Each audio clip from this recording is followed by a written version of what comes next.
Booga booga. Looks like we are live. If someone asked you... Congratulations, Random. You are indeed first.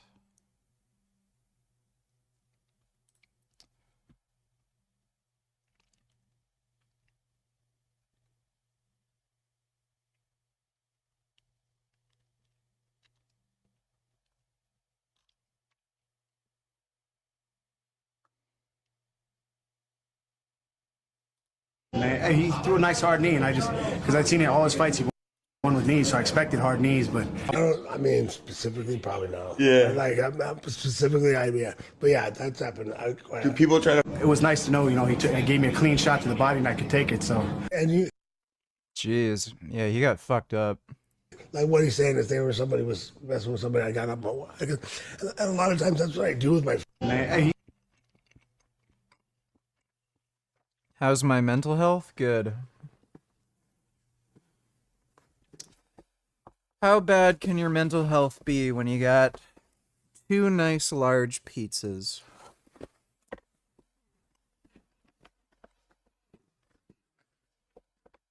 Any new Frank vids? I don't know. I did not check to see.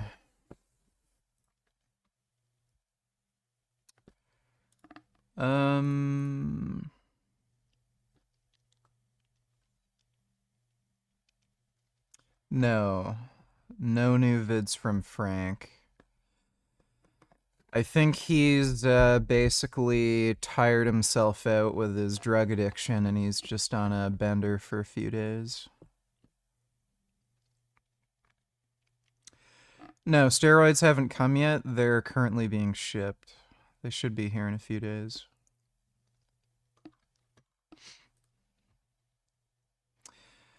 What kind of vegan pizza did I get? I got a vegan pesto pizza with no cheese. It's got a lot of black olives, sun-dried tomatoes, or I think roasted tomatoes, and onion. Onion.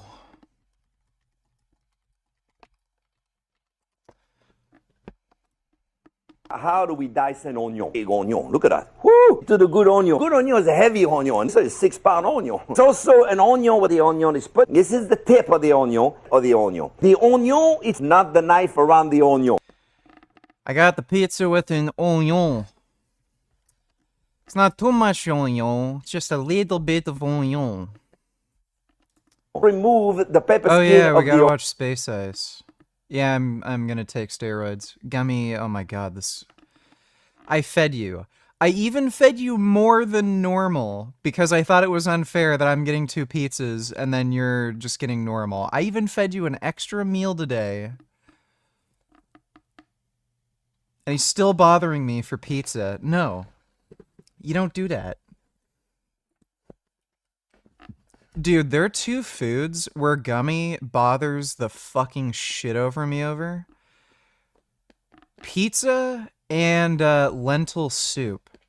Bro, when I open up a can of lentil soup, this fucking cat goes ape shit and tries to dive into my bowl of soup. onion. Dice an onion. Cut the onion in half on the onion. People who take test and enthate are fucking stupid. I'm not taking test and enthate. Onion. Then the onion with onion. No, it's not the knife around the onion. Remove the pepper skin of the onion. Dice an onion. Cut the onion in half on the onion. Then the onion with onion. Dude. This is all from the same fucking clip. This guy said onion, or onion, as he would say, like 100 fucking times? And all he's done is peeled a fucking onion and chopped it up. Onion right here. Onion. That is crazy. That guy is insane. Are all French people like that, obsessed with onions?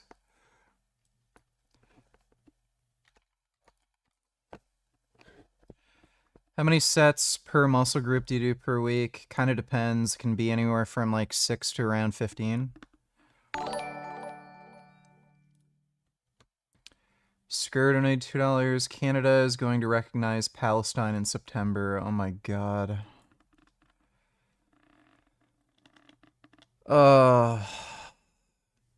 Why? You're gonna recognize a state that's holding innocent people hostage? Like, what in the fuck are you Okay, yeah, I see where things are going. I'm gonna have to fucking find a way out of this fucking shithole. Yes, let's recognize the country that wants to exterminate all Jews, supported the October 7th massacre, and is still hiding... What's the estimated figure now? Around 30 or 40 hostages, and who the fuck knows who's alive or dead? Let's recognize them as a state. Jesus Christ. Yeah, Canada's becoming a fucking shithole, dude. Thanks for the donation, Skur. Mortal Kombat Annihilation is the Johnny Cage mega blockbuster hit movie where he showed the world 94 minutes of absolute cinematic perfection. Yeah, now that's what I'm talking about. It starts off with old man hugs and stupid kids being happy. But the movie knows nobody's here for that shit. So within 15 seconds, they all get f***ing exploded. And also ninjas. Then holy shit, we get a fireball flipping Skeletor. Along with Christopher Lambert, Shao Kahn. who finally nailed that American accent. What closes can also open again. Fuck yeah, it can. The Earth was created in 6 days. Okay, bro. Christopher Lambert was the guy in the first movie, and then for Annihilation they replaced him, right? Yeah. Ryan, we know you're big on your faith and all, but we really need you to stick to the script. Testosterone and Enthate is a shorter acting ester, so I got testosterone cypionate. Why in the fuck would I get a shorter acting ester? It's just stupid. And I'm not using Decker or Tren. Like, only a fucking idiot would take those drugs. Fuck you. Nobody watches a Mortal Kombat movie to get preached at. Or shit, maybe they do, cause I can't think of any actual reason. What is that supposed to mean? You know exactly what it means. Mother, you're alive. Thanks, she didn't know that. The girl they cast for Sonya in Annihilation was a much better choice. I thought that chick they had in the first Mortal Kombat...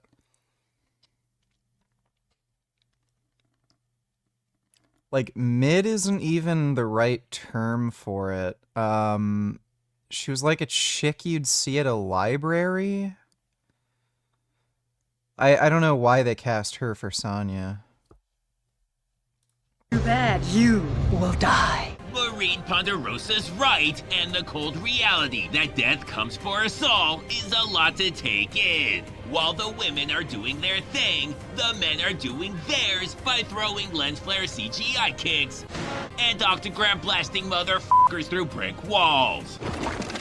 Anyways, he decides he wants to play Gandalf now. How is that possible? Well, it's very simple. You see it turn magic push. Any other stupid questions?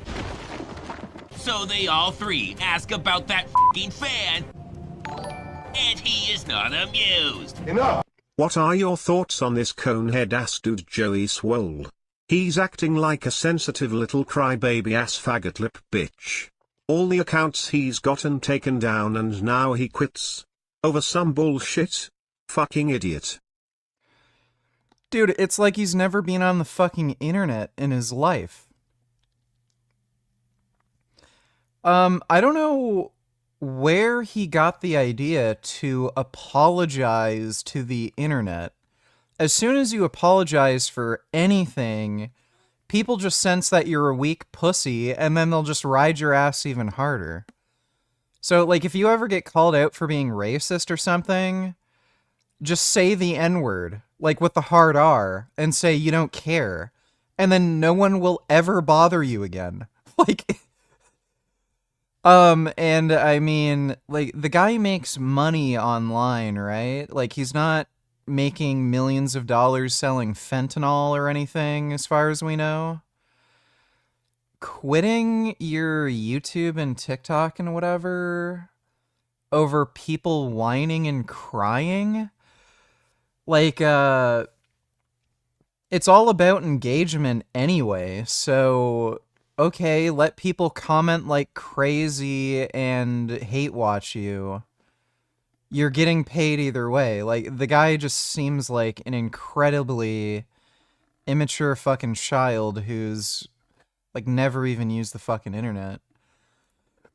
Thanks for the donation, though, Killian Titan. So now they're American Gladiator balling around the Earth's core.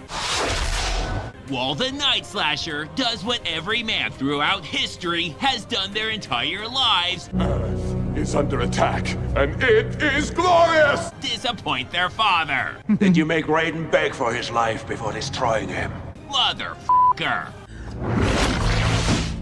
No, Dad, he's an immortal god that can't fucking die. I have no use for excuses. Well, then I guess I failed again. Fucking dick. Now they're done Marble Madnessing across the universe when he throws this gut punch. I have lost everything. We get it. 97 was hard on all of us. Your bro was a fucking legend. But oh shit, a Predator fucked a Ninja Turtle again. This is bad. So they come up with a plan where he'll take the genetically engineered abomination while she throws terrible kicks that have zero chance of landing. And he nails it, which wins her over some massive fans. Meanwhile, he's not doing so well, cause this guy's got chest rockets. And also some Power Rangers shit, but mostly those fucking rockets. So they accept they're gonna die now. When playing Zero, Peter Pan's his way in there. And oh shit, he doesn't have a neck now, but... You know, it's such a fucking shame that movies like this can't ever get made again. I remember when the shit was new, it was like, it's just... It's like just so bad it's good, like right when it comes out. You know what I mean? Like, you can just enjoy it for what it is. But anytime a movie comes out now that's like, you know, licensed intellectual property, like the last Mortal Kombat movie, they actually like sincerely try, and like the people involved with these productions, because they end up having so much money involved in shit, there are actually competent people who work on it, and they're too competent at their jobs, and they take it seriously. So when it just doesn't work, it just ends up being fucking lame. It does have the red ring of death. Thank God for Microsoft's incompetence. So he does the normal thing when someone saves your life. I killed you in a tournament. You killed my older brother. Fine, he killed your brother, but you just made things awkward, so now you're even. Then a rival ninja shows up, wearing yellow, which is the ideal ninja color. Get over here! Telling someone to come here while throwing shit at them are some really mixed signals. Plus the severe cataracts you don't typically see on ninjas, and they have never been more confused. So while the guy... Bro, at this point Canada should just surrender to Islam. Watch all the Sharmutas cry themselves to sleep as they have their freedoms stripped away and start wearing ninja outfits. And all the vegans for Hamas watch any progress crumble under Islamic law. Yeah, I mean, all the same people who will accuse you of racism for criticizing Islam are going to be the same people who are going to be like, What's going on? Weren't we friends? Like, they're just so stupid.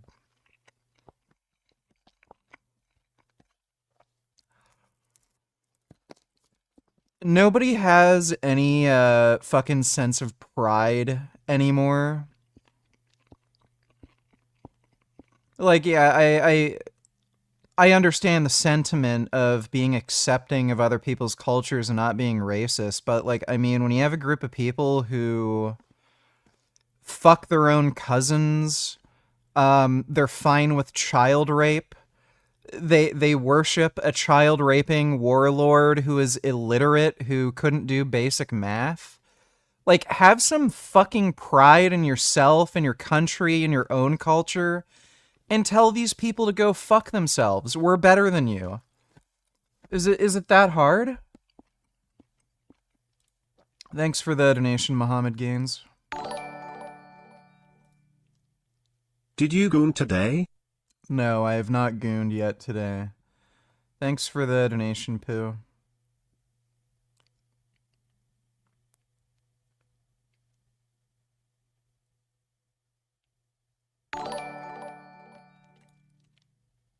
At least they don't always try to make Eat Panda to SJWS. That is true. There is at least that. I don't know, maybe it would have given it that little zest, though. Like, imagine a Mortal Kombat movie that tried to pander to SJWs. Like, that'd probably be pretty funny. It would be disappointing, but, you know, you'd probably get over it and it'd be pretty funny. Thanks for the donation, though, Dodo.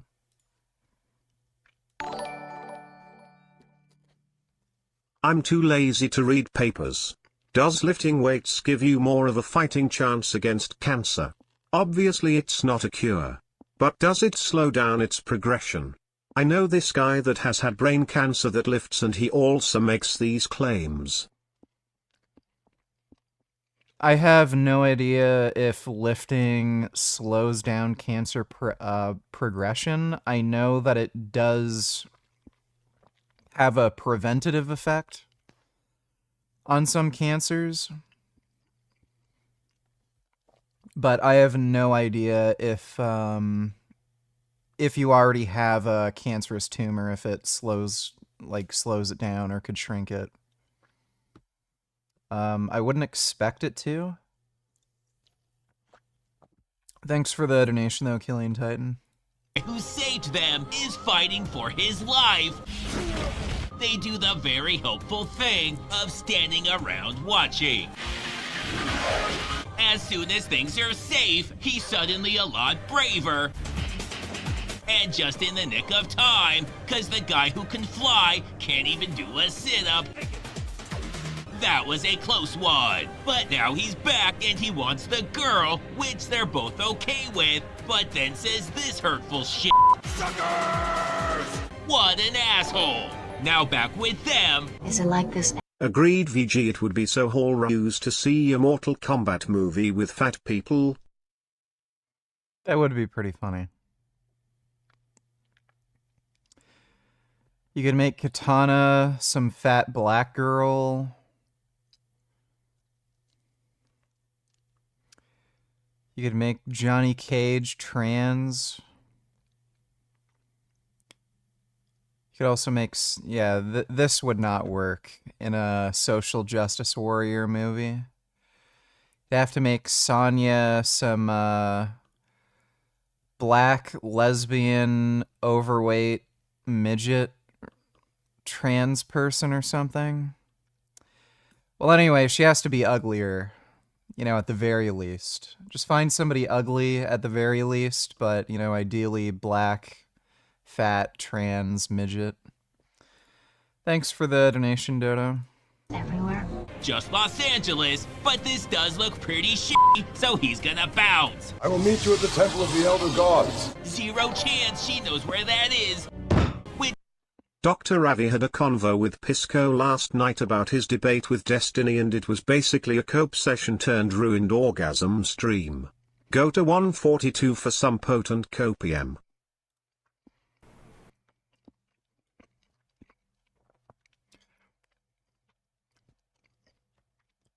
like, Pisco is sort of he's kind of gay. I always got that vibe from him. But I didn't know the guy was like a complete and utter whack job. Like, this is insane what's going on here. Thanks for the donation, retard. Like when I'm examining that Hassan's claim about re-education camps, I'm actually curious your take, where he literally says, I'm against re-education camps.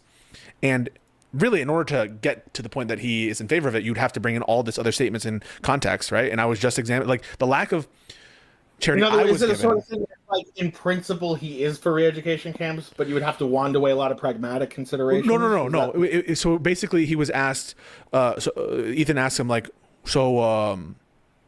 what would happen if, like, there's a social system and all of a sudden you want to they want to, like, go back? How would it basically reinforce itself and persist? And it sounds like, well, basically the same way capitalist things persist, education. And then Ethan's like, re-education. And it sounds like re-education, certainly. I know that word is triggering. And they're like, re-education camps, like, no, not like that. Like, it wouldn't be like China. It wouldn't be like this and that. And, what we have is just like there's a terrorism nexus and there's, this is ideological crime, whatever he said, right? I'm not trying to represent it one way or the other. But basically the way he said is he's denying explicitly. Now, you can have reasons that you believe this, but he's denying that it's like what Ethan is implying. It's not his openly stated position. Correct. Trying to stop. And I was just analyzing whether the literal words in context meant that or not. And I think even now, people are saying, I had this one woman from New Zealand tweet, and she's like, I heard it. I've seen enough. I've seen enough based on Steven's interpretation of it. He's a full, where Steven is bringing up all these other clips that weren't provided to me in the moment when I was asking for them. Clips where, where I was literally asking for the strongest evidence. Buddy, he's coping for Hassan not being like an actual fascist? Like, it's Hassan. And we read Gakshan camps. What Hassan really means is indoctrination camps. He, like, Hassan literally envisions, something like North Korea when he's talking about this shit. Like, Pisco is running cover for these communist fascists. I think he might be sympathetic.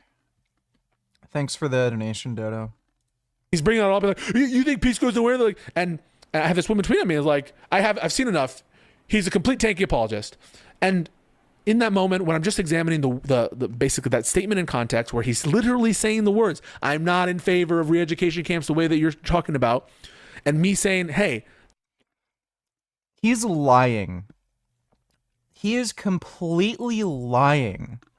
If somebody like Nick Fuentes, were to say these things, like, all the fucking shit he's posted online about how he wants to kill Jews, he denies the Holocaust, he's a Nazi sympathizer, and then you ask him, like, a question like, do you think Hitler was a good person? Do you think he should have exterminated the Jews? Do you think we should deport all the immigrants? Like, stuff that he obviously supports. And then Nick says, oh, no, obviously not. That's crazy.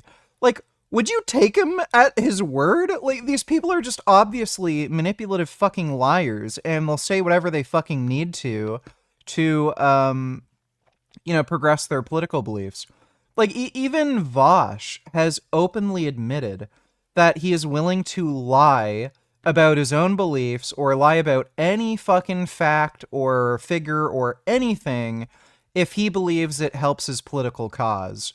So there you go. That's what all these people do. All fascists lie intentionally all the time, constantly, whenever it's convenient for them to, progress their political beliefs and indoctrinate whoever the fuck they want, gaslight anybody they need to get their fucking fascist future.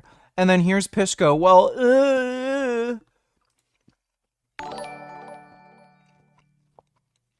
They should have Bella Ramsey with razor-sharp teeth or braces to play Mylene lol. That actually would be great. That would have been perfect. Thanks for the donation, Grey Knight. Yeah, I've seen Fresh and Fit go full Nazi. I don't know how they haven't been banned on everything yet, aside from maybe Twitter. They should have Bella Ramsey with razor Oh, that played twice for some reason. These words don't mean this thing, and not refuting that. I think you would acknowledge this distinction that given other baggage, he could be signaling that, right? Which I don't refute and never have refuted. They jump to lack of charity. They're like, oh, he must think that Hassan's good. He must be trying to get in with Hassan.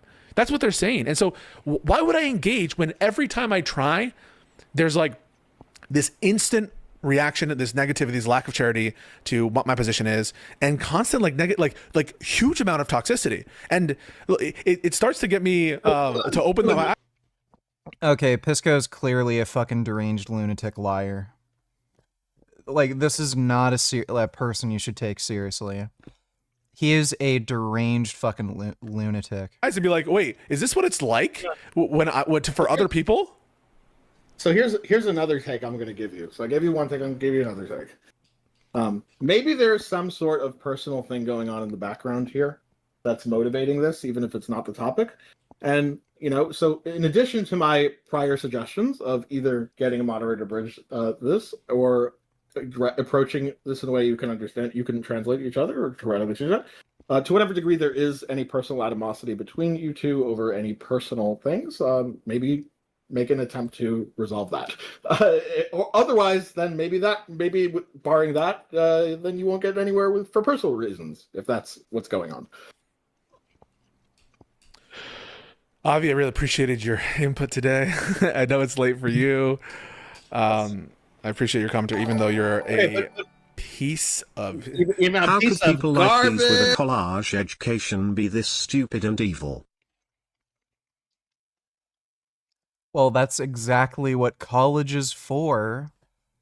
You think you're done with brainwashing by the time you go to high school? No. When you get out of high school, you still have hopes and dreams and creativity.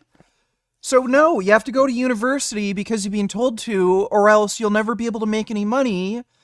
And then they finally finish you off. Then you're in debt, and then you're forced to get a job that you fucking hate, and you've accepted your fate. Thanks for the donation, though, Dodo.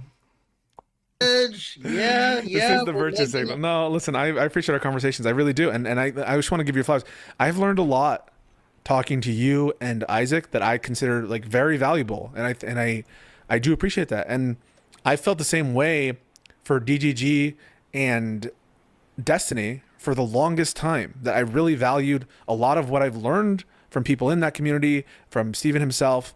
But I'm going to be honest, I did not expect what I take to be the lack of charity. And like for you, I would never in a million years would think that you would say of me the kind of like, or I think have the lack of grace that you, I think, show now for Steven in this conversation. And also for me, I'm going to be honest, like that to me, it's not, I don't like it. I hate that. And I think that it's not fair.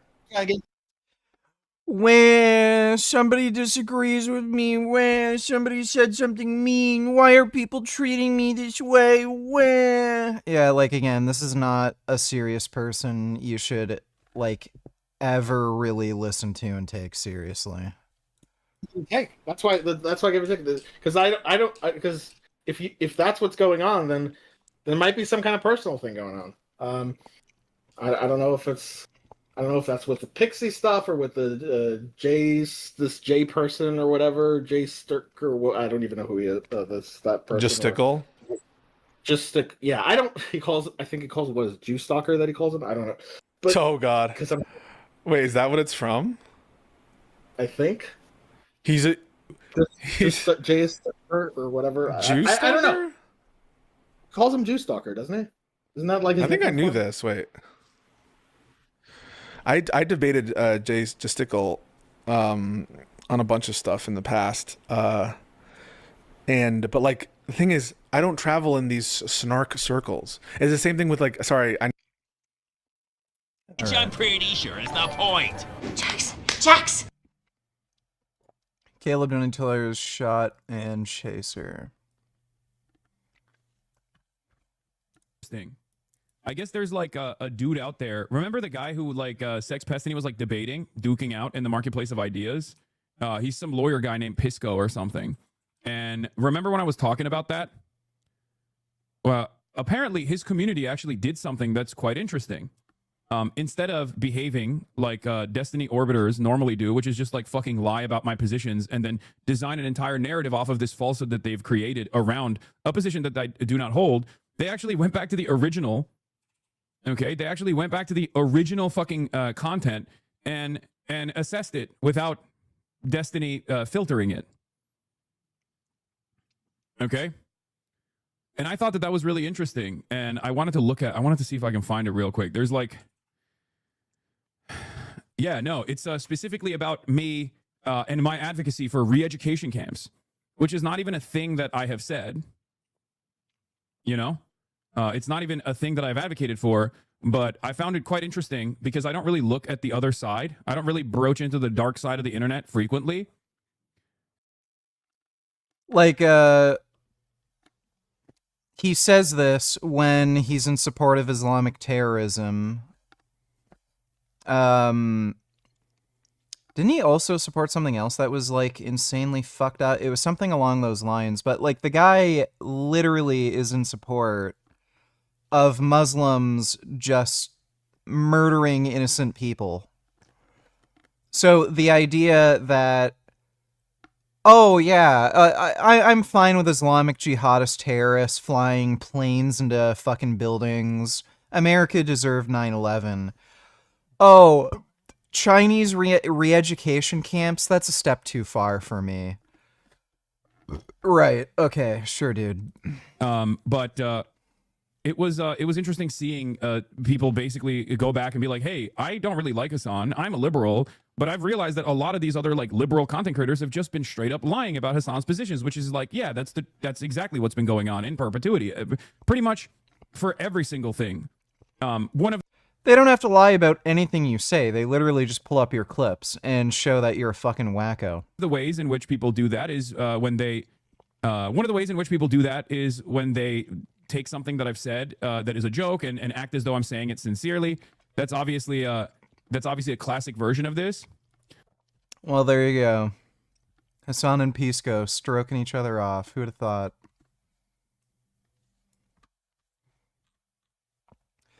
Separate the children from their gross white supremacist parents when you send them to re-education for misdemeanors.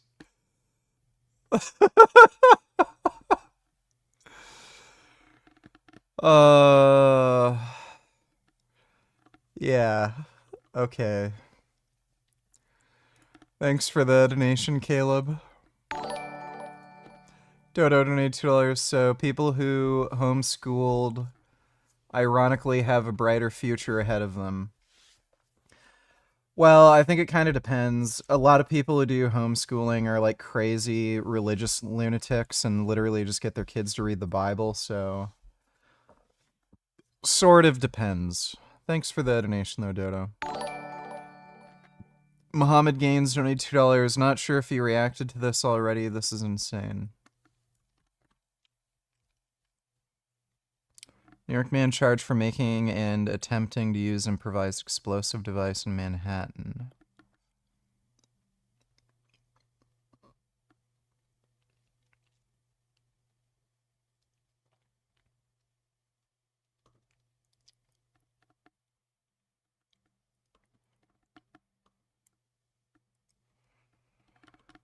So, another crazy guy.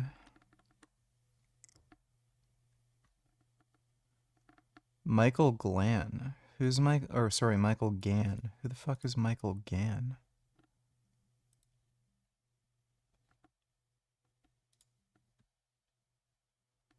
Helped by AI, man built bombs he planned to detonate in Manhattan.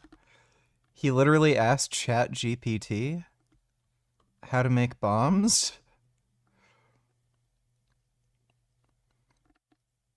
Weird. So another whack job. In New York. On any minute I could hear Abdul Bak and fucking baboom, my life's over. Next thing you know, I'm on Eyewitness News. They got my sneakers on there and one sock. The other one clung onto my fungi toe. Yeah. Because I know. Yeah, it's probably not a great idea to go to large public events anymore. Thanks for the donation, Muhammad Gaines. If there was a real-life purge, who is the first person you're going to take out? Me personally, I'm gonna look at the sex offender registry, and anybody that's done harm to children, I'm going full-fledged vigilantly mode on. Frank Tufano, you know, like that's the obvious choice. There's Hassan, Penguin Zero. You know, the go-tos. Thanks for the donation, Killing Titan. Hey bro. I was just curious if you ever met Dodo in person? I was JW, how was the suction? I don't know what you mean by that. I've never met Dodo in person. If Dodo actually wanted to hang out, I'd be down. But I've never met Dodo in person. Thanks for the donation, Marquez. What kind of pizza is it? It's a vegan pesto pizza without any cheese, and it's got olives, mushrooms, and onion. Hey. What the hell, lady? What the hell? He was just taking an operating room all by himself with no doctors on one of those comfy metal tables where they lock down your arms and your legs, Nap. What the f does it look like? These locks must be in some kind of a remote access mechanism. Well, that sounds like the dumbest shit ever, so probably. Damn it. I can't get you free, Jax. So he accepts he's gonna die there when inspiration hits and he tries just lifting his arms. Now that's what I'm talking about.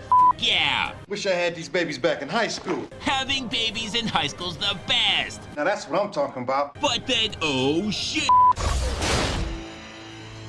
What the hell is that? It's a giant robot duck. What a stupid question.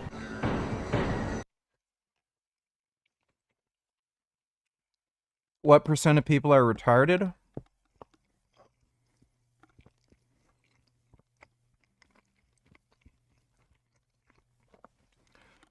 It's got to be up to 35% at this point. 35% are retarded.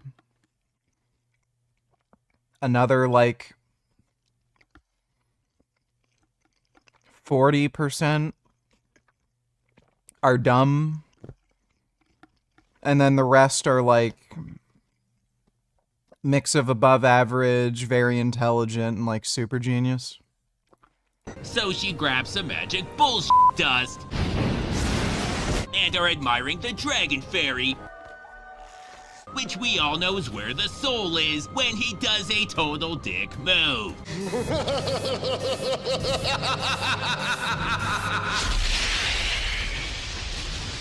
Now they're having a corporate meeting. By now, you'd be behind bars on display in a zoo. Now that we got the Oscar bait out of the way, we're back with him, who's under attack by flying wolves. Oh, thank God, it's just a desert werewolf. Who are you? Wouldn't you like to know? Yeah, that's why he asked. What a f***ing dick. Now it's desert snowing when this lady shows up. I'm Jade. Nobody asks and starts talking about her feelings and shit. To die alone. That is my worst fear. Then flips the f*** out for no reason. You know, women things. After getting his ass kicked for a while, he remembers, oh yeah, I'm twice as strong as you, and wins easily. You have passed the test, Liu Kang. Now that he passed the Steven Seagal overpowering a girl test, they can leave. So anyways, they're fighting a meat dragon. Okay, great. So they all meet up. Where's Katana? Of course it is VG, we are such a moronic species. Yeah, we're pretty dumb. I don't know if there's anything you can do to fix that, but thanks for the donation, Dodo. Bright-ass ninja took her through a magic butthole. You lost Katana and you picked up her? Grey Knight donators, did you hear Kamala Harris announce that she will turn down running for governor of California?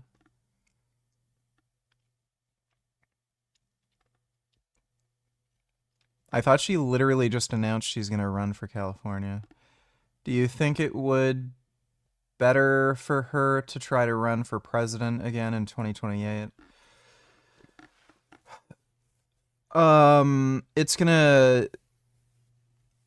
You're gonna have to wait until like 2100 to have a chance of ever getting elected as a woman. So, like in the United States, so no. Buddy, Trump had like everything going against him. Insane amount of court cases, the felonies. He was found civilly liable for rape, the insurrection. He didn't even have a good, like, you know, first term. Like, he fucked up the whole COVID thing. He still beat Kamala Harris, who was vice president with Joe Biden, which was one of the best presidencies in U.S. history. Like, nobody's voting for a fucking woman. Like, and you also have the track record of Hillary Clinton. Like, Hillary's not a very likable person, and, you know, you can blame her loss on her just being a bitch and stuff, but, yeah, dude, women are 0 for 2, and in the worst way imaginable. Like, you know, before, with just the Hillary Clinton thing, like, you could chalk that up not just to sexism, but, like, okay, she's a bitch, but, yeah, Kamala Harris, like, no, it's over. Nobody's voting for a fucking female president. I think it's really, really stupid for the Democrats to take that kind of risk again and run a female candidate. Thanks for the donation, though, Grey Knight. I genuinely think Pisco just doesn't know that much about the nuances of politics, cause 30 minutes of that Avi convo was slowly explaining to Pisco why single-payer healthcare isn't inherently socialist. Pisco concedes after learning in real time 4K 60 FPS.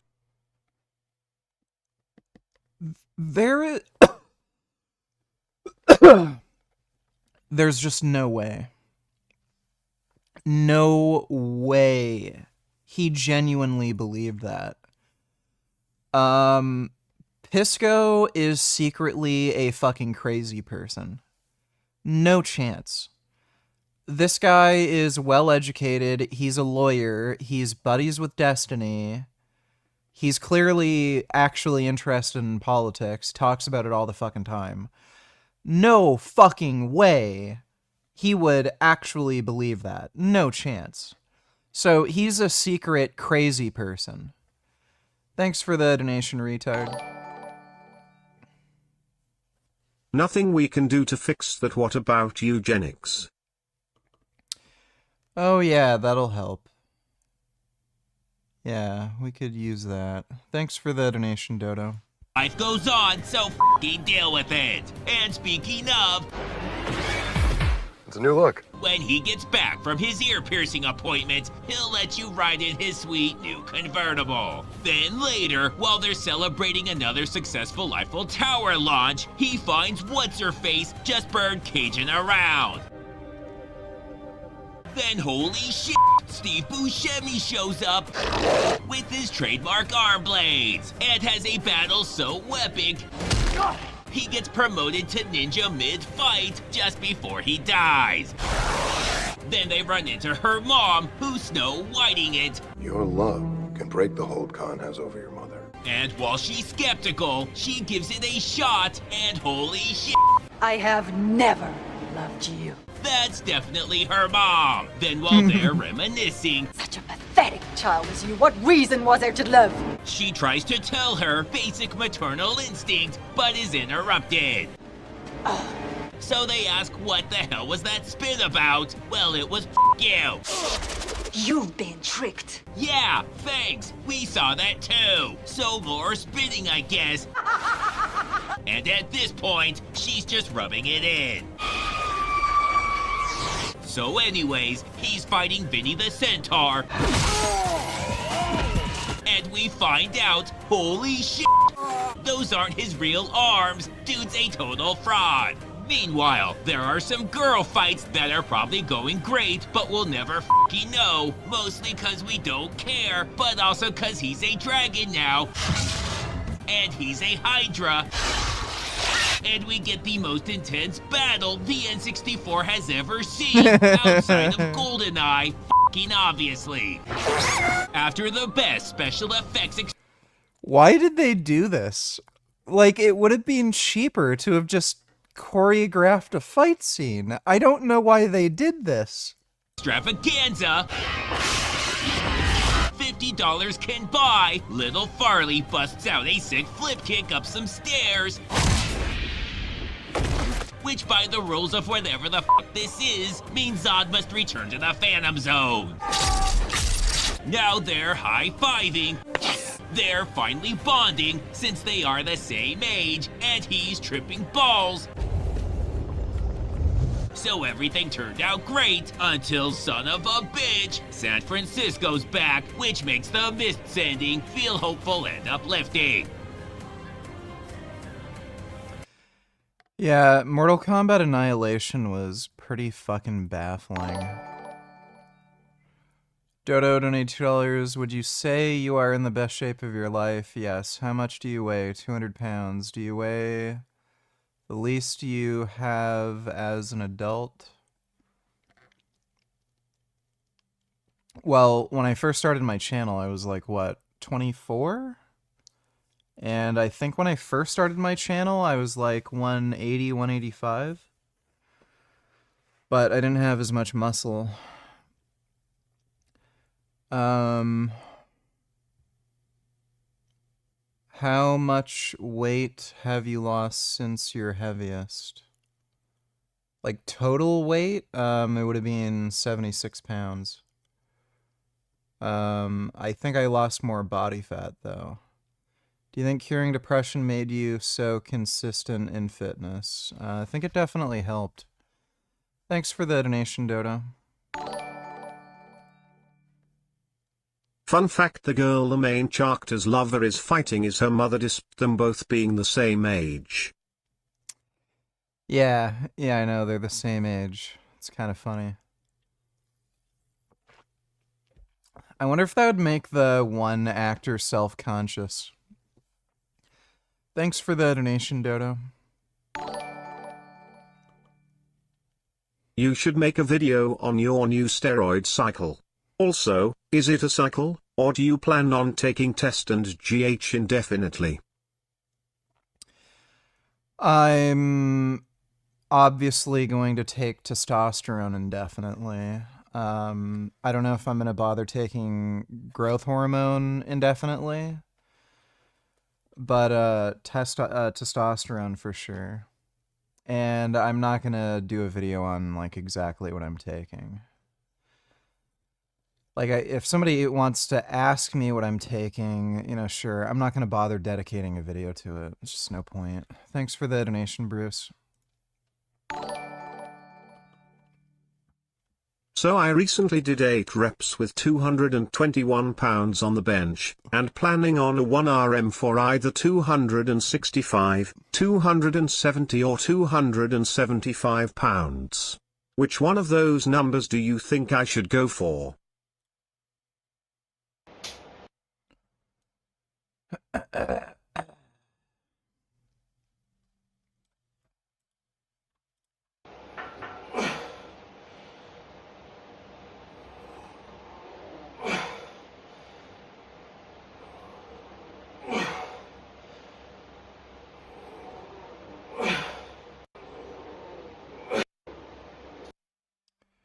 Why are you training in your underwear?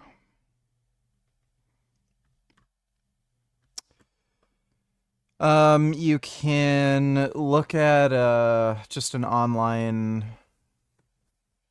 rep 1RM calculator and see what would be the most realistic. But yeah, 221 for 8.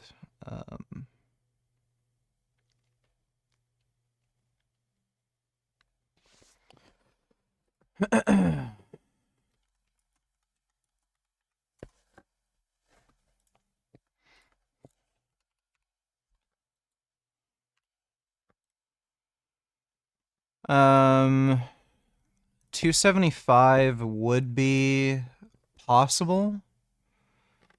It's estimated that 95% would be 260, so you might want to just aim for 265 first. Have that be your first attempt, and if it goes up easily, then maybe jump 5 or 10 pounds. But it is possible with that, 221 for 8 to hit 275.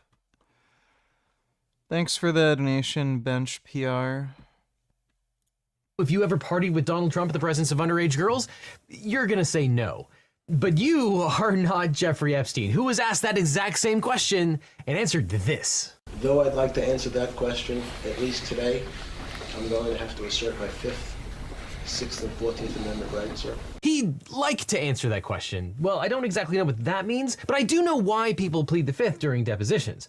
So today we're going to unpack what it actually means to invoke the 5th, 6th, and 14th Amendments during a civil proceeding, why this clip is going viral, and what you can and cannot conclude from this very disturbing video. Now, I'm not going to belabor the point about who Jeffrey Epstein is. I'm sure you already know if you're watching this video. But here is a quick recap that we need to know to understand everything about this clip. Jeffrey Epstein was a wealthy financier and sex offender who had ties to several prominent politicians and celebrities. Epstein's estate was valued at over $550 million at the time of his death. And in 2007, Epstein faced federal charges for sexually abusing dozens of underage girls. But instead of prosecuting him in federal court, U.S. Attorney Alex Acosta approved a secret non-prosecution agreement that allowed Epstein to plead guilty in state court to 2 lesser charges: solicitation and prostitution, and solicitation from a...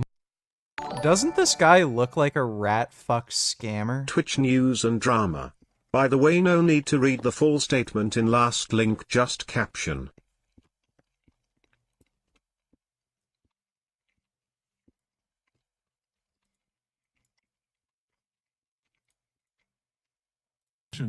Between Arab and Jew. In the days that followed That's that, crazy. the blessed Jew is not a fucking ethnic. It is a Jewish is not an ethnicity. This constructed ethnicity. This demonic ethnicity. Well, we all... I mean... No shit.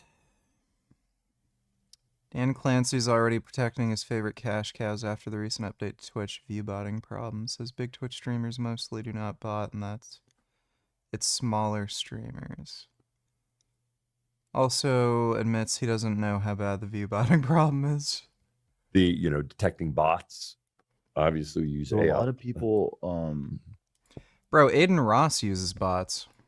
and I don't want to forget this question, but do a lot of people view bot on Twitch? And There are people. Yes, there are constant. That's a constant battle. Really? Absolutely. Because there are third parties that do it, and especially when you get to ads, they try to view bot for ads. They view bot for all sorts of things. Really? So yes. What's the highest? And you don't have to name who it is or what. No, it's not always. The interesting thing is the view botting isn't always like this one, like the streamer is complicit even always, like, sometimes. But so yeah, there isn't one big one. Like most of the view botting and most of the fraud is not on a big streamer. It's on a small streamer, but thousands of them. Really? Yeah, because if they can create 1,000 bogus accounts, and then they create view bots, then they can create bogus, bogus revenue. What was like the largest amount of viewers? Oh, I don't know. I have no idea. Like I have no idea. 5 to 10K? I have literally no idea. Okay.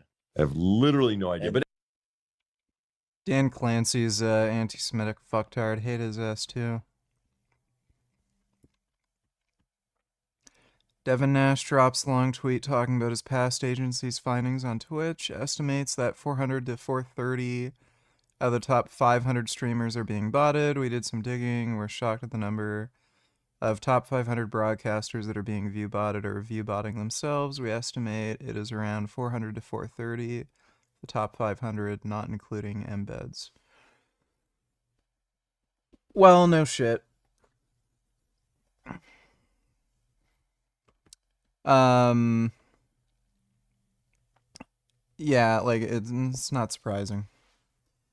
You know, it wouldn't surprise me too that like some of these fans are just really fanatical and they might literally viewbot for their favorite creator. That wouldn't surprise me either. But the amount of people who viewbot is just fucking crazy. Pretty sure FPS Russia was viewbotting at one point. I know Aiden Ross viewbots. He had like DMs and shit that ended up getting leaked and he literally admitted to it. So everybody is. Thanks for the donation though, retard. Yeah, this guy Alex Acosta, for some reason his face reminds me of a used diaper. Do you get that from him? Like, it's not that his face looks like a used diaper, but when I see his face, I think used diaper. Minor. Under this deal, Epstein served just 13 months in county jail, and federal prosecutors agreed not to charge him or any of his co-conspirators. And that sweetheart plea deal is the subject of Ghislaine Maxwell's current appeal to the Supreme Court. Now, this deal was kept secret from his victims, which arguably violated federal law, and one court said Epstein's victims, quote, suffered unspeakable horror at Epstein's hands, only to be left in the dark, and so it seems affirmatively misled by government lawyers. In 2017, President Donald Trump appointed Acosta as his Secretary of Labor. Acosta's role in the Epstein case went largely unnoticed until the FBI arrested Epstein for sex trafficking. The backlash forced Acosta to resign in 2019. And a few months later, Epstein died by suicide while he was in jail. Though by that point, Epstein's victims had sought justice for many years. In the 2010s, dozens of women sued Epstein for sexually abusing and trafficking them when they were minors. And the lawsuits alleged that Epstein lured them with promises of money, modeling opportunities, or help with education, only to coerce them into giving massages that quickly turned sexual. Some women said they were abused repeatedly over months or years, and that Epstein trafficked them to other powerful men. And accusers say Epstein continued to run his sex ring out of the U.S. Virgin Islands, where he owned property. The Attorney General for the U.S. Virgin Islands described it as, quote, the perfect hideaway and haven for trafficking young women and underage girls for sexual servitude, child abuse, and sexual assault. And separately, the U.S. Virgin Islands also filed a lawsuit seeking $190 million in penalties and disgorgement from J.P. Morgan Chase, alleging it benefited financially from Epstein's sex trafficking operation and failed to report suspicious financial activity. Now, the first publicly recorded lawsuits against Epstein were in 2008, when Jane Doe's sued him in Virginia and Florida. In 2010, Epstein settled a spate of lawsuits from victims who alleged he abused them in Florida when they were underage. And in 2014, more Jane Does came forward. They alleged Epstein ran a sex abuse ring and lent underage girls to, quote, prominent American politicians, powerful business executives, foreign presidents, a well-known prime minister, and other world leaders. And the lawsuit identified Prince Andrew and lawyer Alan Dershowitz as Epstein alleged clients. Then in 2019, 3 women sued Epstein in New York. 2 of the plaintiffs were young aspiring dancers. Epstein lured them to his orbit by promising to introduce them to prominent people in the dance industry, and they alleged that he assaulted them repeatedly during massages. Another woman said Epstein promised to pay for her medical care, only to coerce her into providing sexually explicit photographs of her while he was actually in the work release program. And after Epstein's death, more than 150 women sought settlements, according to records of payouts by his estate to the Jeffrey Epstein Victims Compensation Fund, which is set up in the Virgin Islands. The estate has paid out over $121 million to these victims between 2020 and 2021, and 92% of the claimants accepted offers from the estate, but as a condition of settlement, their names and allegations remain anonymous. So the actual number of victims in settlements is likely much higher. Many of Epstein's civil cases were settled quietly with non-disclosure agreements before his 2019 arrest, and one of the most high-profile cases was brought by Virginia Giuffre, who accused Epstein and his longtime associate, Ghislaine Maxwell, of recruiting her as a teenager and forcing her to have sex with Epstein and his powerful friends, including allegedly Britain's Prince Andrew. Now, in 2010, the prince famously flew to New York City to meet with Epstein shortly after Epstein got out of jail. And in 2021, Giuffre sued Andrew for battery and intentional infliction of emotional distress. Giuffre died in April of 2025, and her death was ruled a suicide. However, Giuffre's case, along with others, helped expose the scope of Epstein's abuse and was a driving force behind the release of sealed court documents, including flight logs and depositions. Now, a deposition is part of the discovery process where one party is allowed to depose one or more witnesses under oath. Basically, the attorney is questioning that witness, and they're under oath as if they were testifying in court. And historically, those depositions have been recorded using a stenographer who takes contemporaneous notes. But in addition to that, in modern day, usually in a large enough case, you're going to videotape those depositions as well. But what's important here is that in the relevant depositions in the discovery proceedings of these cases, you won't fucking believe this, but I have a second pizza. Double the pizza for twice the pizza. Epstein was deposed and invoked his Fifth Amendment rights thousands of times. And that brings us to the moment, a 2010 deposition where Epstein is under oath, being questioned about his connections to Donald Trump. So as you might have seen earlier this week, the channel MeidasTouch resurfaced a clip from a 2010 deposition where Epstein is being grilled by a lawyer for one of his victims. Now, it's not clear which lawsuit this deposition resulted from, but the New York Times first reported on the video back in 2019. But as we talked about, around this time period, there were a ton of lawsuits against Epstein. So if you have discovery from any of these lawsuits, let me know. But this clip starts with a relatively benign question that Epstein does choose to answer. Have you ever had a personal relationship with Donald Trump? What do you mean by personal relationships? Have you socialized with him? Yes, sir. Yes? Yes, sir. So at this point, Epstein does not invoke his Fifth Amendment rights, but then he's asked this question. Have you ever socialized with Donald Trump in the presence of females under the age of 18? Though I'd like to answer that question, at least today, I'm going to have to assert my Fifth, Sixth, and 14th Amendment rights, sir. So what Epstein did there is known as pleading the Fifth Amendment. This is a legal maneuver that allows a person to refuse to answer questions in legal proceeding if the answers could potentially expose them to criminal or other prosecution. Now, rightly or wrongly, pleading the Fifth is frequently misunderstood by lay people to mean that a person is guilty of a crime. The mob takes it. Pitchy or Pitch donated $2. What doesn't kill you only makes you want pizza. Or gooning. Thanks for the donation, Peacha. If you're innocent, why are you taking the Fifth Amendment? Yes, that Donald Trump has often equated silence with guilt. He even tweeted during the Bill Cosby scandal, quote, "I'm no fan of Bill Cosby, but nevertheless, here's some free advice. If you are innocent, do not remain silent. You look guilty as hell." Of course, he changed his tune when he was being criminally prosecuted, and he personally took the Fifth hundreds and hundreds of times. But the right against self-incrimination isn't about optics. It's about constitutional protections. And in criminal proceedings, juries are not allowed to assume that silence equals guilt. So why did Epstein suddenly clam up when asked about Trump? Well, perhaps we can gain some insight by looking at why their friendship ended. In 2019, after Epstein's very public arrest, Trump claimed that he was not a fan of Epstein and ceased all contact with him about 15 years ago when a Florida real estate deal went sour. Trump repeated this story while distancing himself from Epstein's criminal behavior, all the while denying rumors that Epstein was banned from Mar-a-Lago for sexually harassing a teenage daughter of a club member. But a few days ago, Trump changed his story. Yes, Epstein was banned from Mar-a-Lago, but according to Trump, this was because he was trying to poach the staff. Other people would come and complain, this guy is taking people from the spa. I didn't know that. And then when I heard about it, I told him, I said, listen, we don't want you taking our people, whether it was spa or not spa. I don't want him taking people.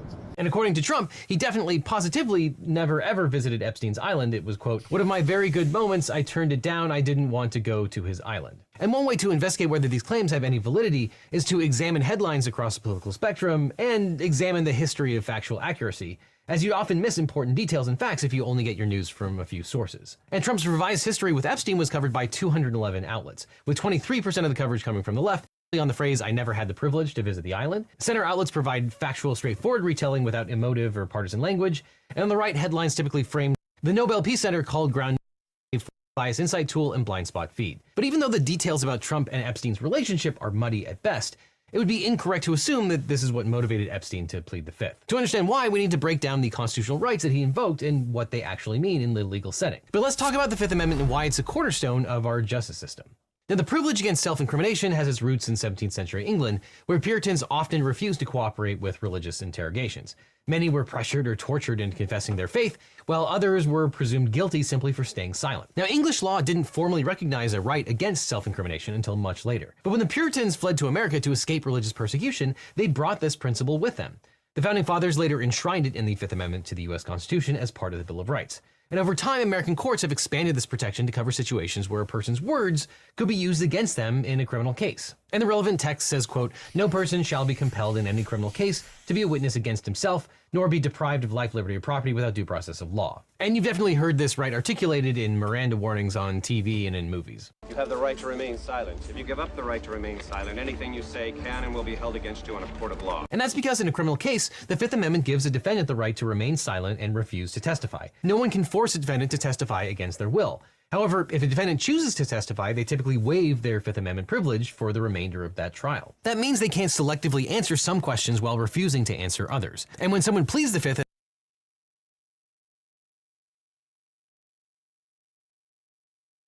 What's going on here? What is this?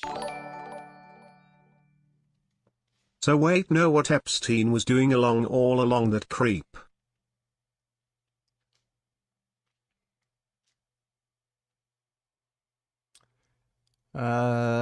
Think you're gonna have to construct a properly formed sentence if you want me to know what you're talking about. Thanks for the donation though, Dodo. in a criminal setting, prosecutors may not comment on a defendant's refusal. I think I might have already overdosed on pizza. I was going to eat more slices, but I might have a pizza overdose from just the one pizza. Would you say back in the day during Abraham Lincoln, the Republicans were the true Republicans?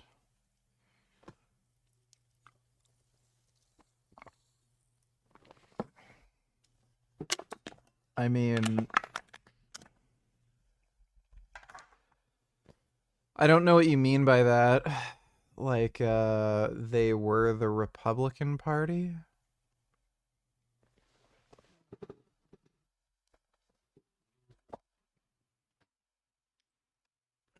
Gummy. You know pizza is not for cats. You know that.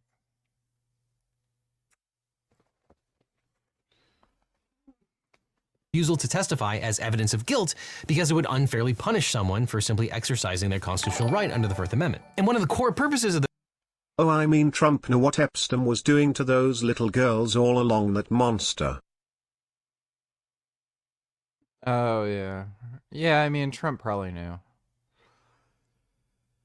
Like, Trump was found civilly liable for sexual assault himself, so it's not like he'd, be the type of person who'd care. Like, he wants to fuck his own daughter, dude. Like, he's degenerate. Thanks for the donation, though, Dodo. I can't order food.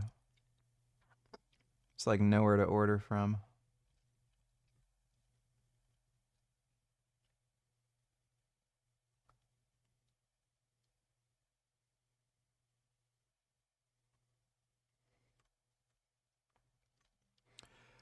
Why are there always, like, retarded dumb fuck shitheads in chat who are like, he never reads the chat?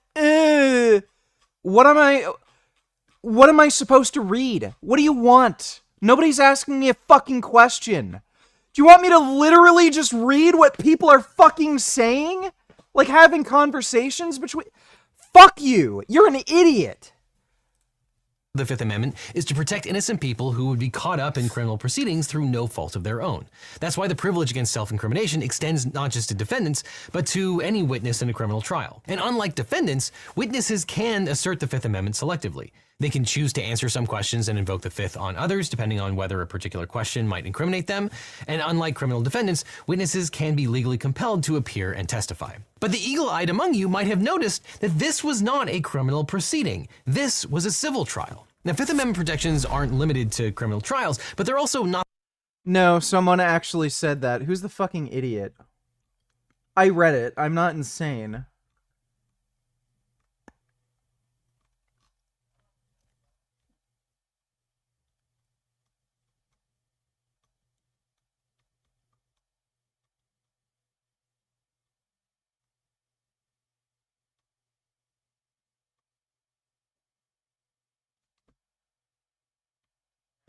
There you go.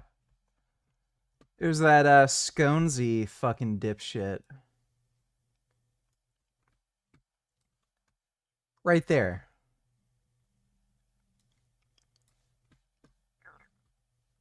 Does this not let you zoom in? Why?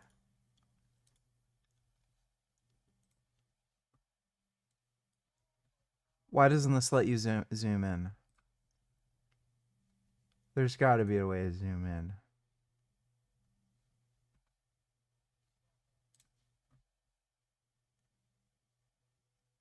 Apparently there's no way to zoom in. Right there. There it is. Right there.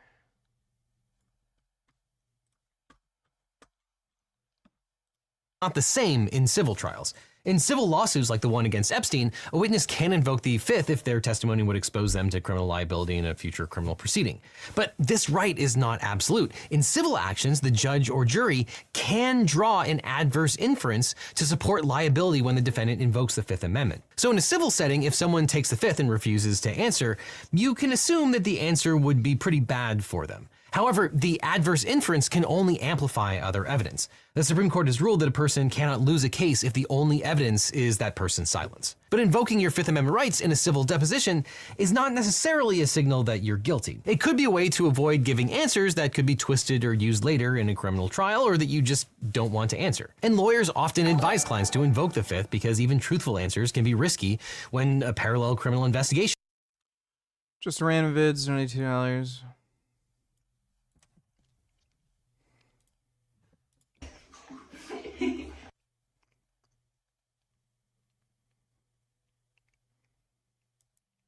Those are nice woofs. It's a good woof. Very fuzzy.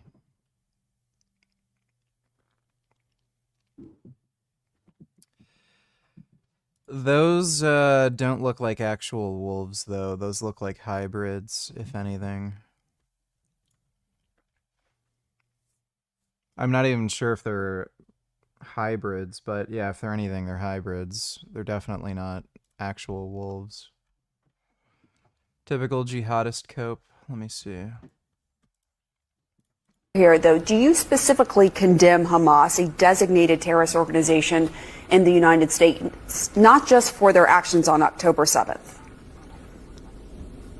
I condemn the killing of all civilians, full stop. But what I don't want to get into is no, I am very clear with condemning all civilians. I'm very straight in my position in that part. But it's disingenuous to ask about condemning Hamas while Palestinians are the ones being starved now by Israel. It's not condemning October 6th, where 260 Palestinians were killed by Israel on before October 7. So I hate this selective outrage of condemnation, because this is not. Yep. It's very easy to weed these people out. They make it very easy for us to know who's a Allahu Akbar person. I don't know why it's controversial to just deport these fucking whack jobs. Just fucking deport them. Really do need eugenics.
Pretty sure he could get out just fine.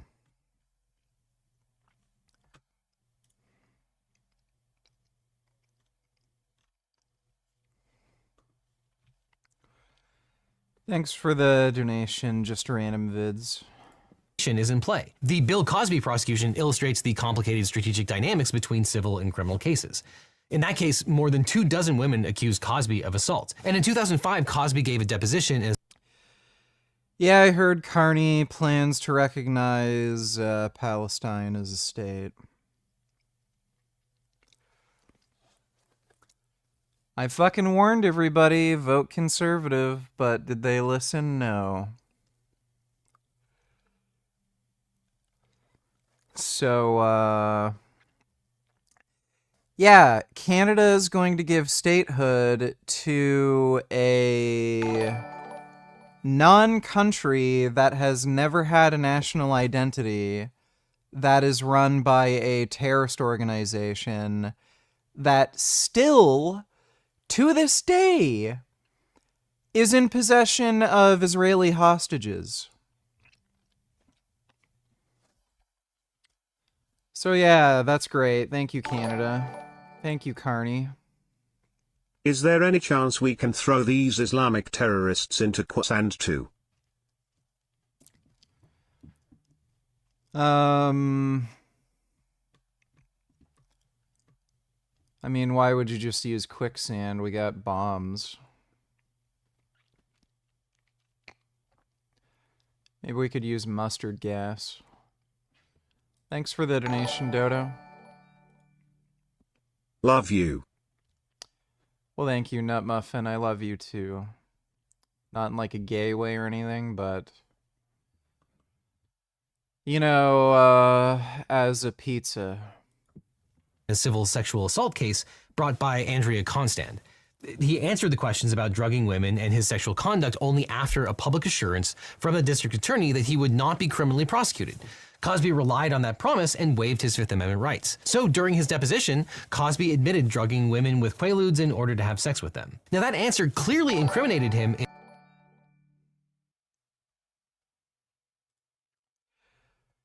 That is nuts. Bill Cosby is a fucking monster. Son Goku donated $2. Have you seen / read Vinland Saga? Also, what would you have done if you were the guy here?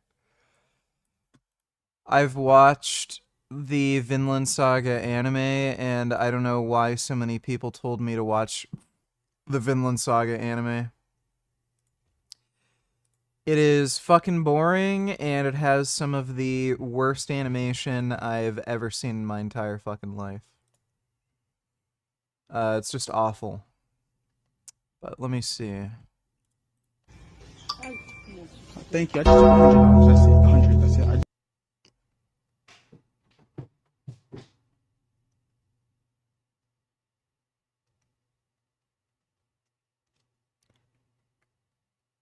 Yeah, I've seen these pranks. They're not that funny. It's just retarded boomers. Thanks for the donation, Son Goku. In criminal conduct. And over a decade later, a new prosecutor used that very testimony to charge and convict Cosby in a criminal trial. But in 2021, the Pennsylvania Supreme Court overturned that conviction, ruling that prosecutors violated Cosby's Fifth Amendment rights. The court had held that Cosby had relied on the government's non-prosecution promise when testifying, and using that testimony against him later was a clear violation of due process and the Constitution. Now, while the legal failures in the Cosby and Epstein cases were different, they both show how missteps in handling immunity and testimony can derail justice. Cosby's conviction was overturned because prosecutors violated an earlier promise not to criminally prosecute him, which induced him to waive his Fifth Amendment rights in a civil case. And in Epstein's case, the issue wasn't a Fifth Amendment violation, but rather a secret non-prosecution deal that protected him and his associates while denying victims their legal rights. But an additional complication is that all these rules only apply to the courts themselves. You, as a layperson viewing this testimony, can come to whatever conclusions you want to. As long as you're not a member of a jury, you can see someone invoke the Fifth and come to the conclusion that it's an admission of guilt, especially in a context like... Yeah, the RE4 remake was better than the original RE4. Like, especially after playing the remake and then going back to the original, you realize just how poorly paced the original was.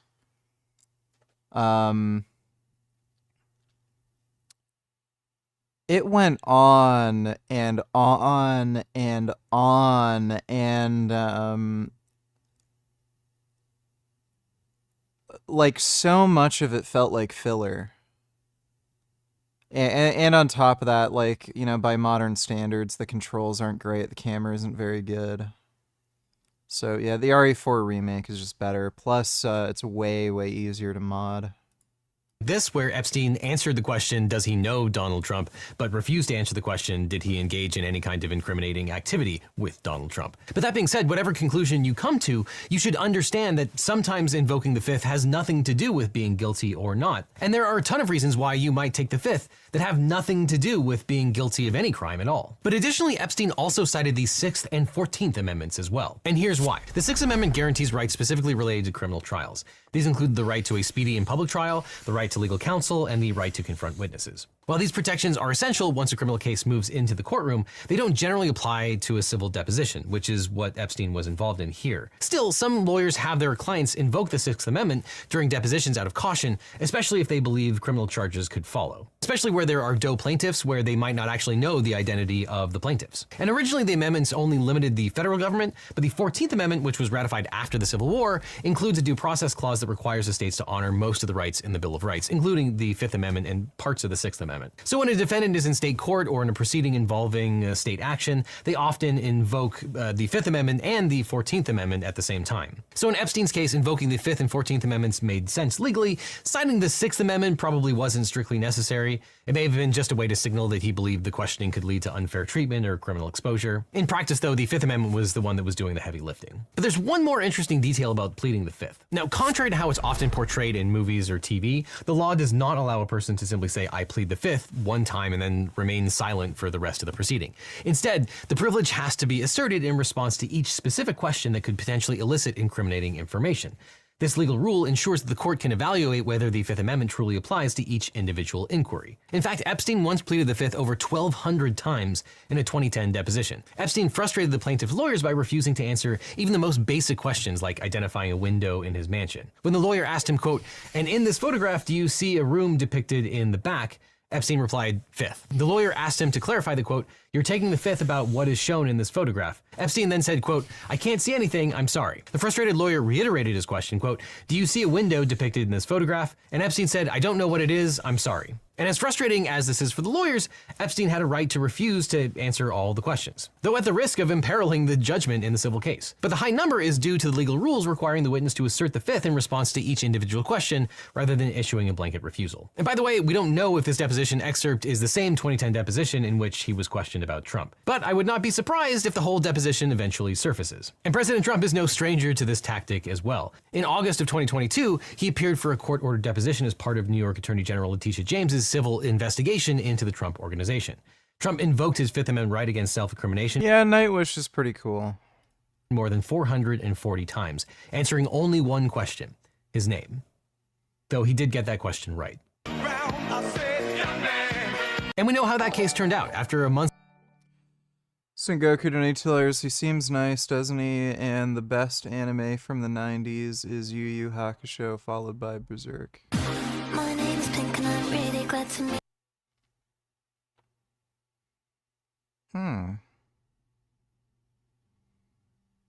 My goodness. He does seem nice. Wow. Does seem like a nice kitty. Oh my goodness. Oh, that's a nice kitty. Wow.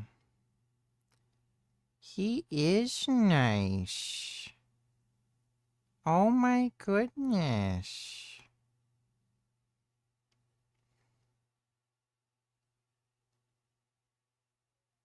That's good.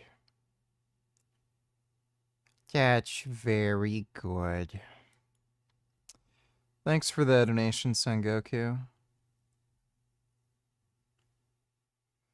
Did you see Eric Bugenhagen's recent Janitor short with Nightwish music? No. Months-long trial in 2024, Justice Arthur Engeron found Trump and his entities liable for fraud under New York law. He ordered them to disgorge over $364 million in ill-gotten gains plus interest. though the case is on appeal. But all this is a good reminder that if you have a legal issue, whether it's a criminal matter or a personal injury, they doubt of lawyers.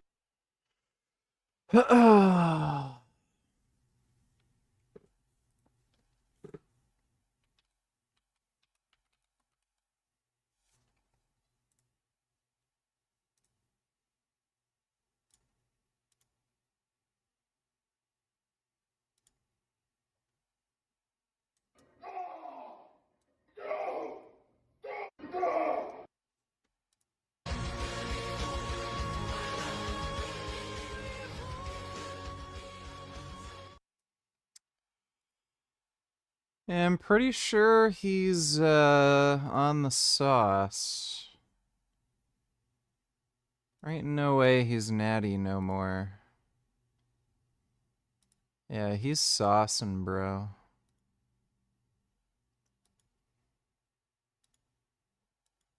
Yeah, he ain't natty. He definitely is not natty. Neither will I be in a matter of days. Gaza. What they're not showing you. You have probably heard a lot about the children of Gaza over the past 2 years. But what I'm about to show you, this you haven't seen. And yet, what I'm about to show you is perhaps the most accurate representation. Yeah, I'm sure at one point he was natty, you know, like when he was born. Pretty sure his parents didn't just put him on steroids immediately after he was born, so... Yeah, he would have been natty at some point. Yeah, I OD'd on pizza. Oh god. Why did I get 2 pizzas? I should have known better. I can barely even handle 1 pizza.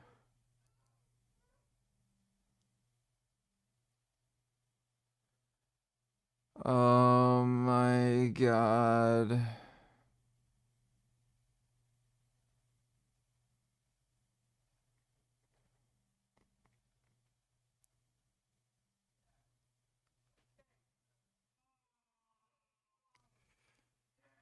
Nah, I didn't see the latest South Park.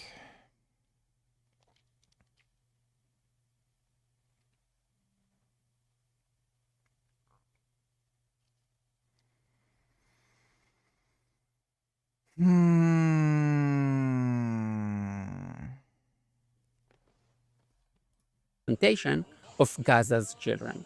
Let's meet them. Let's understand their world. Because if you want to truly understand a society and where it is heading, you need to look at the children. What are they being taught? What do they believe? Let's start with kindergarten. رواد الغد والذي نضع وإياكم أجر الأساس لقيادة العالم بقيادة إسلامية. والفجر والله قريب والقدس لا مش للبيت. أرضك عدل وبحرك يا وصفد الحر كل فلسطين.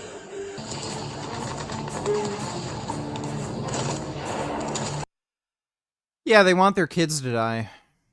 They're all training their kids to become terrorists who'll just get blown up by Israel. So who fucking cares if their kids get blown up, starve to death, get crushed by rubble?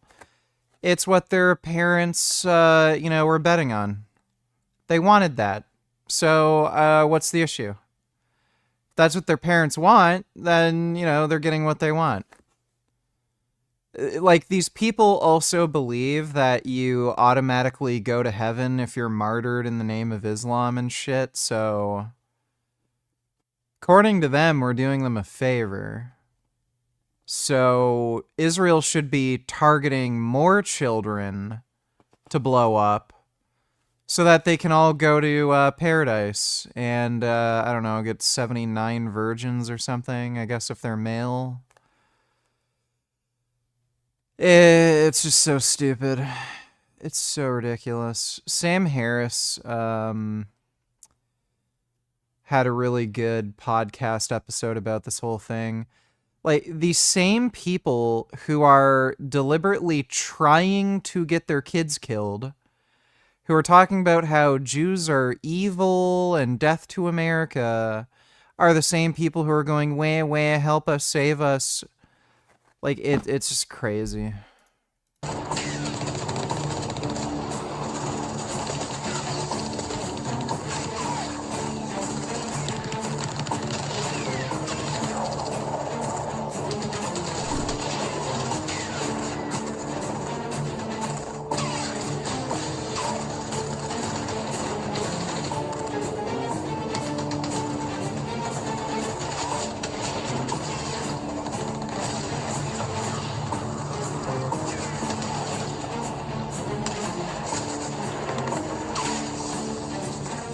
The truth about what Gaza's children think isn't hard to show.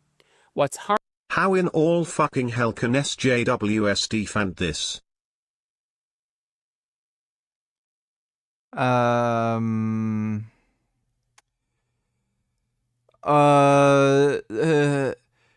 only reason they're acting like this is because they've been oppressed by Israel for the last 80 years, and because of the violence that Israel inflicts by their settler colonialist thing, people are obviously going to be traumatized and then want to, like, have sex with their cousins and then have retarded incest babies that they train to fight and blow themselves up to kill Jews.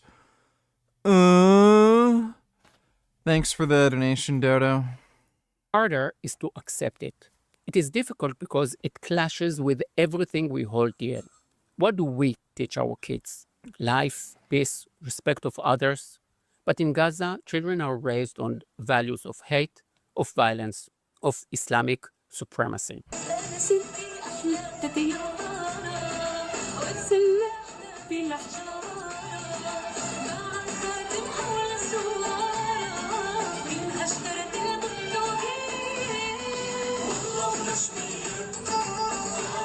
يا فدائي خدني لحارب يا فدائي خدني لحارب علمني وخدني لحارب علمني وخدني لحارب. My good friend Winston Churchill once said, men occasionally stumble over the truth, but most of them pick themselves up and hurry off as if nothing had happened. And he was right. I would add, people don't look away from the truth because they are evil. They look away because once they stare truth in the face, they may be forced to reevaluate their worldview. And that can be very uncomfortable. In the short term, denial is easier, until the truth explodes in your face. And by the way, Churchill, who predicted the dangers of Nazism and communism when no one wanted to listen, also wrote quite clearly about Islam in his book, The River War.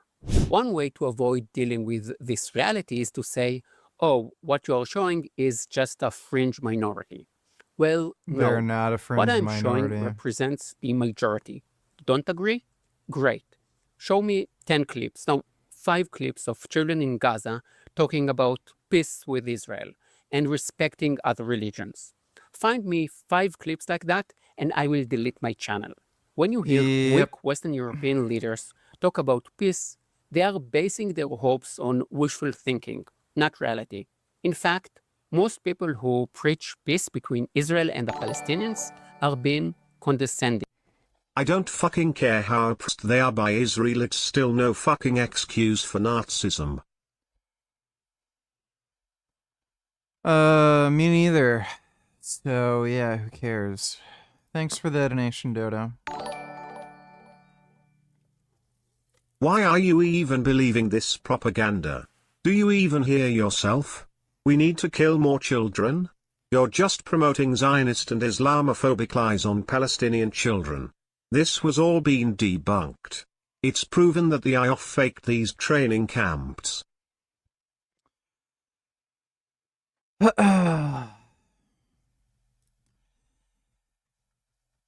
know, you sound like the type of kid who would be so annoying that you'd actually make a teacher, like, lose composure and then call you a faggot and shut up. Thanks for the donation, Soul Child. I've befriended this stray/feral cat who has been chilling under my swamp cooler at work. I gave them water and they keep coming back. Had nothing to feed them today and they seemed hungry, so I broke up some vanilla Oreos without cream and they ate it up.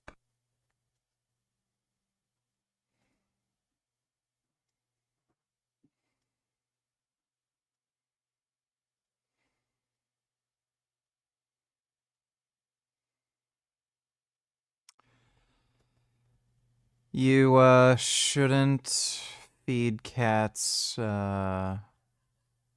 Oreo wafers. You idiot. Thanks for the donation, though, retard. Because instead of listening to what this society is actually saying, they are assuming they know better. They think they can decide for them. If you really want to know what they think, here's a tip. Listen to them.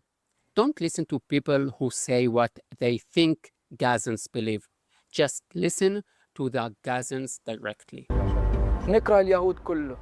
You know, I just thought of a hilarious prank. You know how Israel's like, you know, airdropping an aid right now? They should have one of those aid containers filled with gay porn. That would be so funny. Like, people think, oh, food, yay. And then they open it up and it's nothing but gay porn So what magazines. the fuck can't SJWSC? That's no fucking excuse for Nazism then. Yeah, I don't think they care, and they're also Nazis. Thanks for the donation, Dodo. But Israel should do that. They should just have one airdropped aid thing just filled with gay porn magazines. أنا إن شاء الله أساعد الشباب وإن شاء الله أصير مقاوم بالمستقبل مع الدولة الإسلامية لأنهم بسبب كذبهم وانتهاكاتهم إنهم يقولون إنه الهيكل تحت المسجد الأقصى ولا مرة إنه يكون الهيكل تحت المسجد الأقصى. I agree with Dodo. I don't care how impressive settlers are, they're no excuse for Zionism, aka modern day Nazism and genocide. Fuck Israel, free Palestine. Yeah, how's that going so far, dipshit? Freeing Palestine? You know, maybe if you just keep saying that more on Twitter or something, or just keep giving me more money so you can say that over and over again, maybe it'll actually happen. Maybe these $3 donos you're sending me just aren't quite enough. Maybe if you sent me like $50 per dono, maybe that would help to free Palestine. Maybe try that, retard.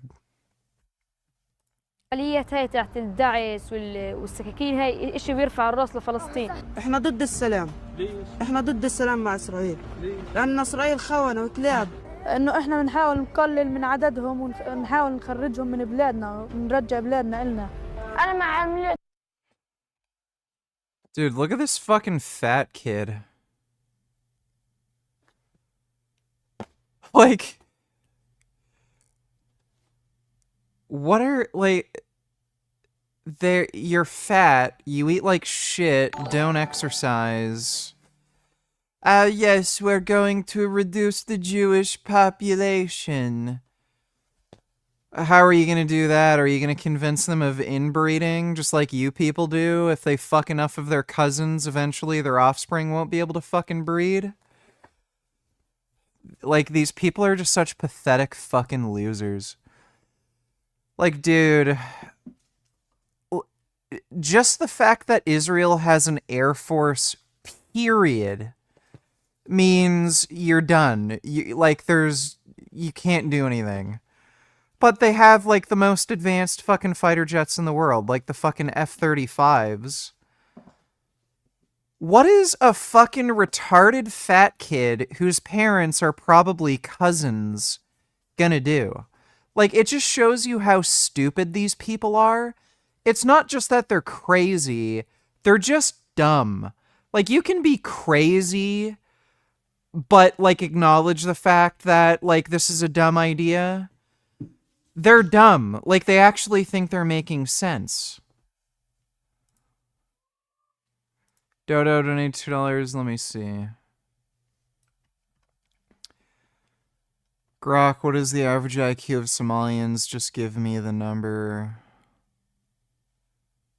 What IQ is considered mentally retarded in America? Just the number.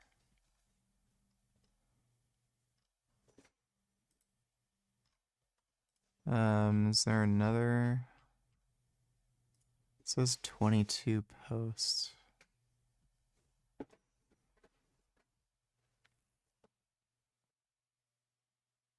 Gummy. What are you doing there, Gum Gum? Oh. Oh my goodness. Gummy's playing with his ball.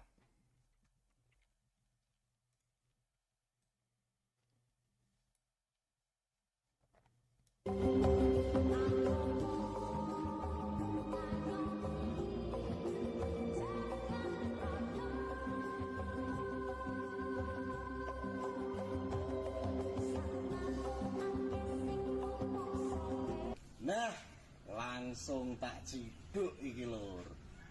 Apakah dia warga PSHT? Apakah gadungan?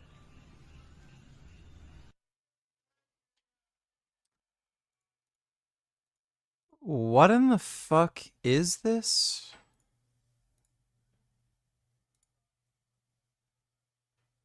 I've never seen anything like this before. That is weird.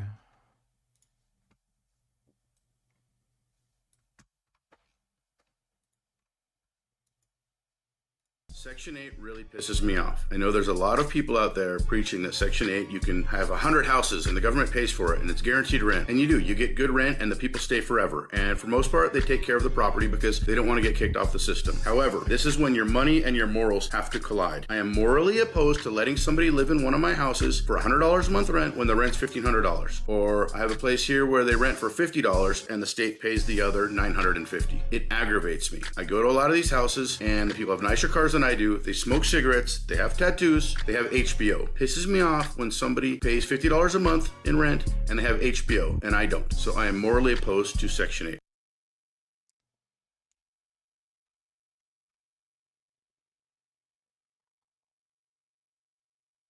That is one of the most deranged things I've ever heard in my fucking life. So this guy owns multiple real estate investment properties and he can't afford an HBO subscription.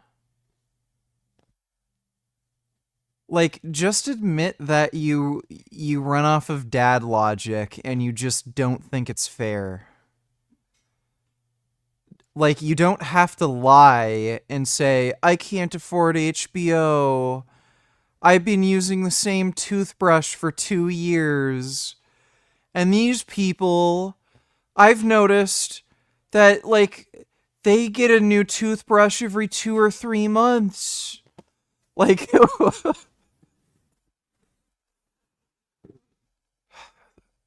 fucking idiot.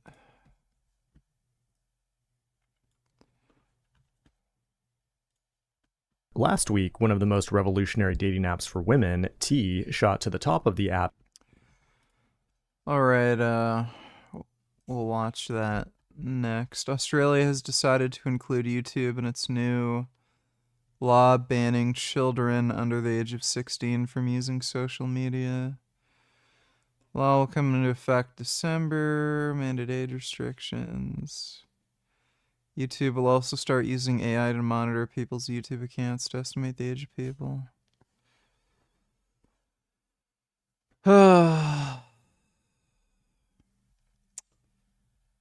Yeah, well, I'm sure that'll do anything. Thanks for the donation, Dodo. I know, bro, I shouldn't have fed the cat Oreos and I won't do it again, swear. They just deadass looked hungry as fuck. Going to bring some cat food tomorrow. It's 113 degrees today, so I felt bad for the guy. I named them Soot.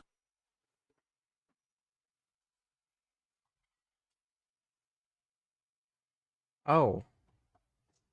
Oh my god. That's a nice cat. It's a good little cat. Thanks for the donation, retard. Shitrails a pedo haven, shitrails a pedo haven, shitrail.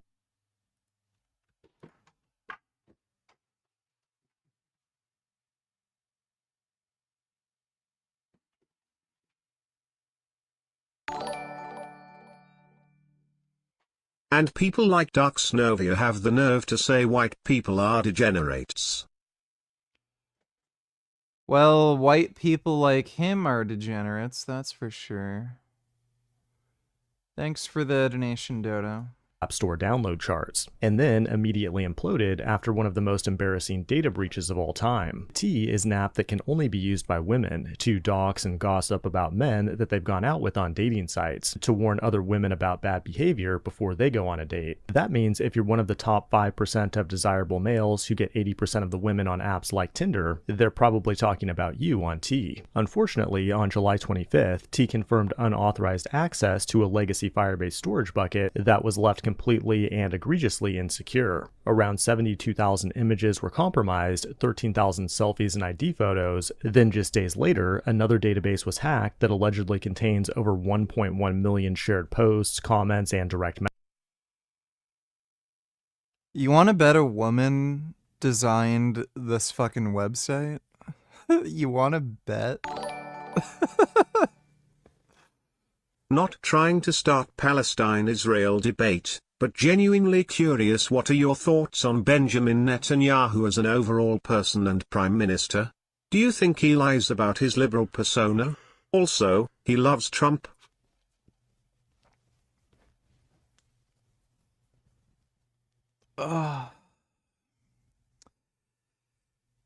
He's just what Israel needs right now. So when it comes to just, domestic policy, no, he's not the best prime minister. But when it comes to just what the nation needs right now in terms of ensuring national security, defeating their enemies, legitimizing Israel's strength and sending a message to its enemies, he's exactly what Israel needs. So, nobody's perfect. Every politician's going to be a dumb fuck in some way.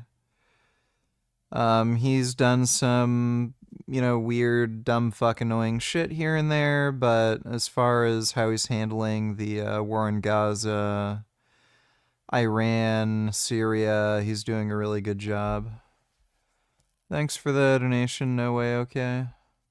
Messages. In today's video, we'll find out how this app was compromised and look at all the hilarious stuff developers have been building with the hacked data. It is July 30th, 2025, and you're watching The Code Report. The world is changing quickly. Just days ago, age verification for adult websites went into effect in the UK, and similar laws are also now in place in a handful of US states. We live in a dystopian world where gooners now need to get permission from the government just for the privilege to goon online. Protecting kids from degenerate content is a good thing, but it's only a matter of time before one of these age verification datasets gets hacked. The T-app, which requires women to verify that they're women by taking a selfie with their ID, is a perfect example. It was cooked up by Sean Cook, a male developer with over 6 months of coding under his belt, according to Link. Oh, okay, so a gay dude. So a gay dude made the site, alright. in. But now his app is cooked after this massive data breach was dumped on 4chan, and it's kind of sad that an app meant to help women stay safe ended up harming them instead. 4chan Anons played the Uno reverse card when... How stupid do you, like, bro, one, you already know these women are stupid if they feel the need to, like, gossip and complain about some dude they dated, like, just loser dumb cunts. But imagine how stupid you would have to be so desperate for attention and to, like, need to whine and complain about some dude who pumped and dumped you, that you're willing to send your personal information to a website that you have no idea what type of fucking security they use, and, you know, give up your fucking personal information just so you can bitch and whine and complain about a dude who pumped and dumped you. You're gonna risk getting your personal information leaked. They deserve it. Fuck every single woman on that platform. They're stupid. Thousands of selfies of users on the T app were dumped and subsequently spread across the internet, and people are continuing to roast these T users as we speak. The users of this app and the victims of the breach are being referred to as roasties. Vibe coders saw an opportunity to build all sorts of ridiculous apps based on this data. Like, one guy used Python to do a detailed data exploration, while another used JavaScript to take the location data from the hacked images and plot it on Google Maps, while another person made a website to rank them based on their looks. After the breach went viral, the T team released a statement which was Oh my god, that's hilarious. Oh, that's so good. That is the most hilarious way to fuck with them. Oh my god, that's awesome. Oh, I can't believe anybody would put that much effort into doing that.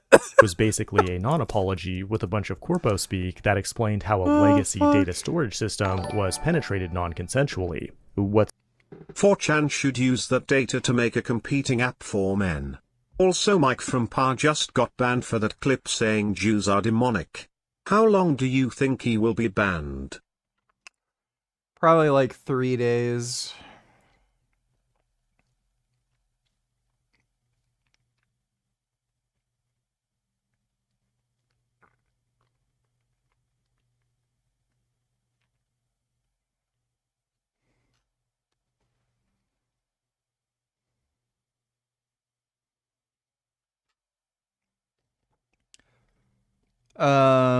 Central Committee is Mike from PA. Yeah, like, he's probably just gonna be banned for like 3 days, maybe a week, but I don't think it's a permanent ban, even though it should be.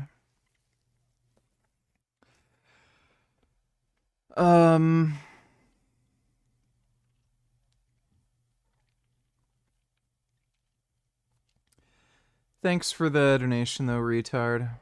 What's especially egregious about this breach, though, is that the data was kept in a Firebase storage bucket, completely unencrypted and unsecured, just waiting to be found by someone on the internet. And you actually have to go out of your way to screw up Firebase this bad. Wow, that's ridiculous. Because you get tons of warnings when you have a bucket or database with rules set to public, along with email reminders that tell you anyone can access this data. In addition, in the UI, they tell users that they will delete your selfie after the verification process is done, but it appears that wasn't the case. They were either lying or just highly incompetent, as some have speculated that the app itself is just vibe-coded slop, but I think that's highly unlikely because not even AI would screw up Firebase this bad. But between your AI coding agent bills, your AI girlfriend bills, and your cloud hosting bills, it's never been more expensive to be a 10x developer, which is why you should check out Hostinger, the sponsor 8 gigabytes of experience. Well, the people who use that app were not very smart. عددهم ونحاول نخرجهم من بلادنا ونرجع بلادنا إلنا. أنا مع عملية الطعن لأنها بترعب اليهود. بتخليهم مرعوبين. There is a great channel called Memory, another one called Palestinian Media Watch. Honestly, I don't understand how these channels don't have millions of subscribers. Maybe because they show the real face of Palestinian society, and that's a face the West is desperate not to see. Now, I know those who disagree with me, but can prove me wrong, will say I'm justifying the killing of children in Gaza. Of course, that's not true. I'm not justifying anything. But this video does explain part of the phenomenon. In a society where children are encouraged to die, where they are raised on hate, in a place where instead of protecting children, they are used as human shields, yes, there will be more child casualties. Soul Child donated $2. Who exactly decided that you are the arbiter of truth, dude? Me. Thanks for the donation.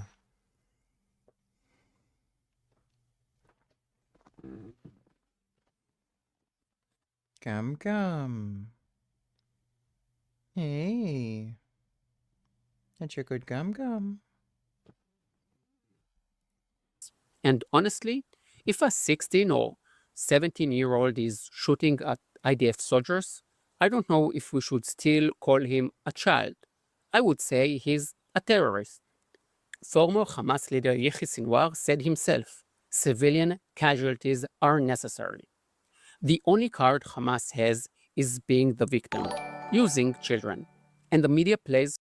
Once again, how can SJW Stefan shit like a little boy saying he wants to stab Jews because it makes them shake with fear and gives them no safety?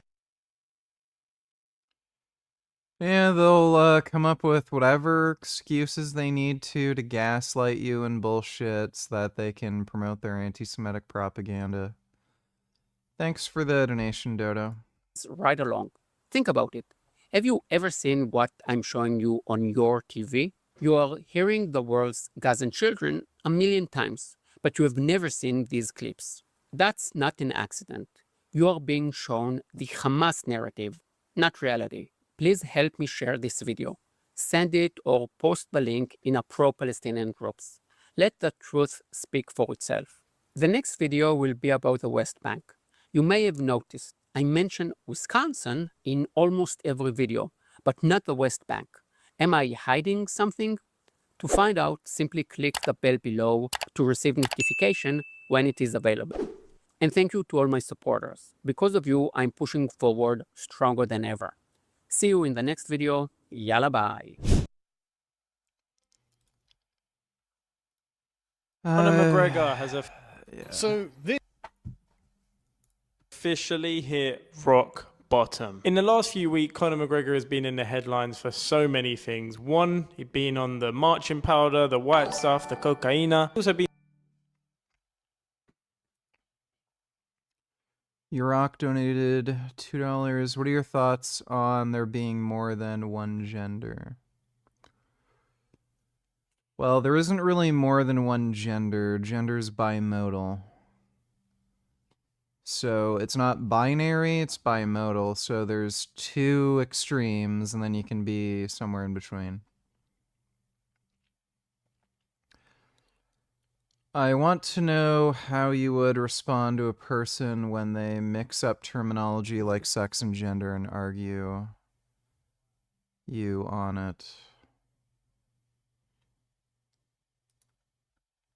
Like, I don't know what you mean by that. You'd have to be more specific, but generally speaking, what people end up doing when they debate sex and gender is they use the two terms interchangeably, deny that there's a difference between sex and gender.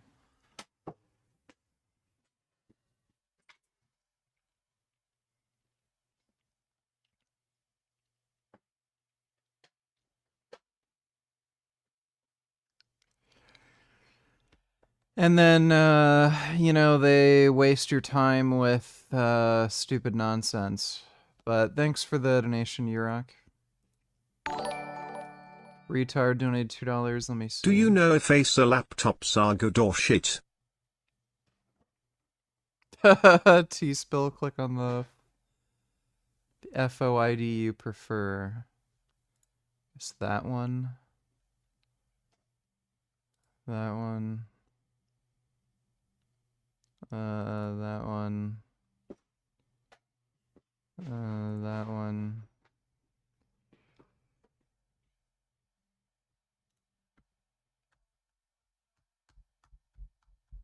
Acer laptops tend to be pretty good.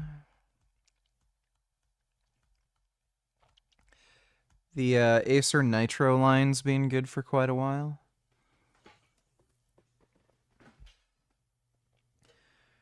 At this point, there's not really that much difference between laptops.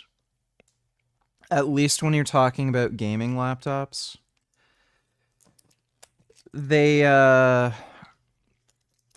all going to have to be roughly the same size just because they have, you know, similar internal components. So they're going to have a certain amount of room for the components inside, and because, you know, like NVIDIA or AMD or Intel, you know, graphics cards and processors, they have their own, like, coolers and shit that come with the card. Like, they have to fit that in the laptop, so they're all going to be the same size, they're all going to be about the same weight. Like, as long as you match specifications, like, one laptop isn't exactly better than the other. The only real consideration that you might want to make is, like, screen quality, whether or not it has a full-size keyboard and you care about that, I/O ports, but they're pretty much all going to be about as good as one another. You know, assuming you match components. But thanks for the donation, Cum.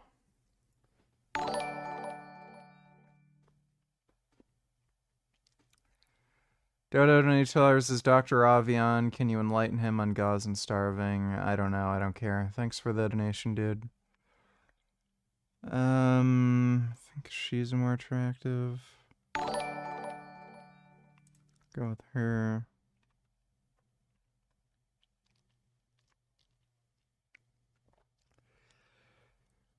This is a really tough one. I'll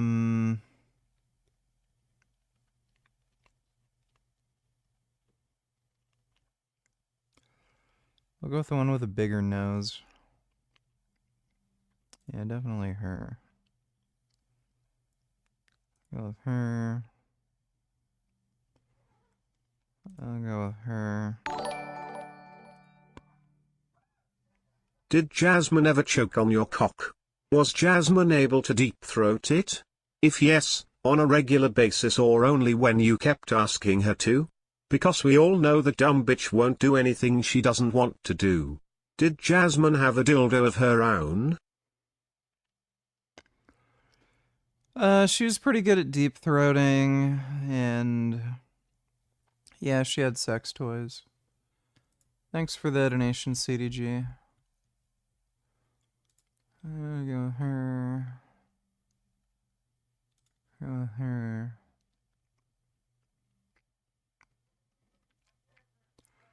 It's kind of hard because that photo's dark. I'll go with her. Yeah, her, I guess. Her.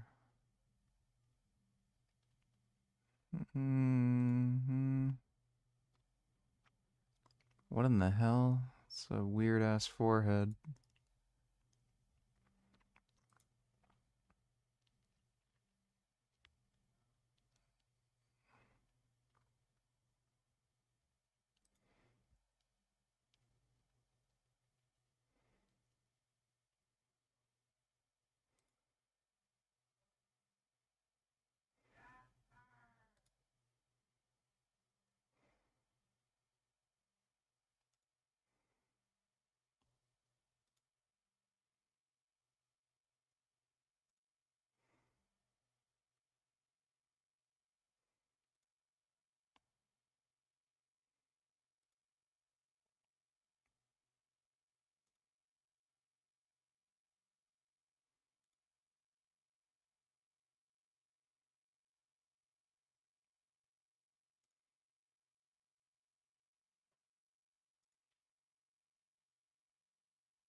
See the leaderboard.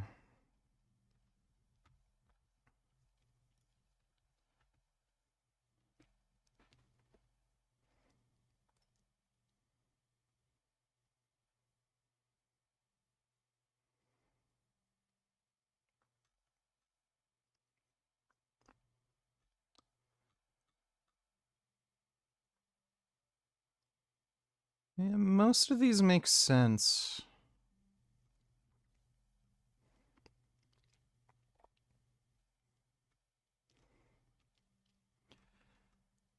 I think my tastes generally line up with most of the people who've rated these women.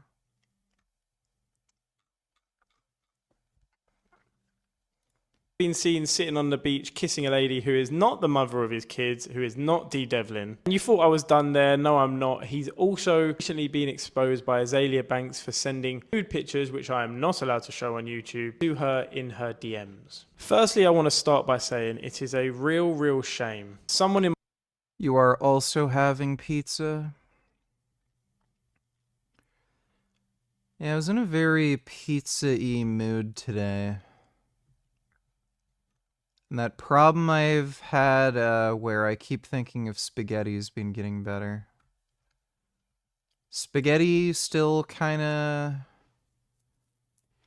you know, shows up here and there, but it's not nearly as bad. And it's been frustrating me less. Myself, who used to look up to Conor McGregor as a fighter, as a role model, for everything he stood for. It's sad. Dude, imagine looking up to Conor McGregor. To see the fall in the last few years. This man got me into the UFC. He got me into combat sports to the extent I have. Yes, I would watch boxing fights, but when Conor came along, he had that thing that made you interested. He made you want to watch him. You wanted to stay up till 4 a.m. to watch him fight. You liked him or not, you'd stay. Oh, dude, the spaghetti thing is so weird. It's like there's this separate voice inside my head that will just bring up spaghetti. I was walking up the stairs after stream, and I kind of slipped, and I hit my shin, and then I literally said out loud, spaghetti. It just happens. I don't know why. Just spaghetti's being... my brain is just making me think and say spaghetti.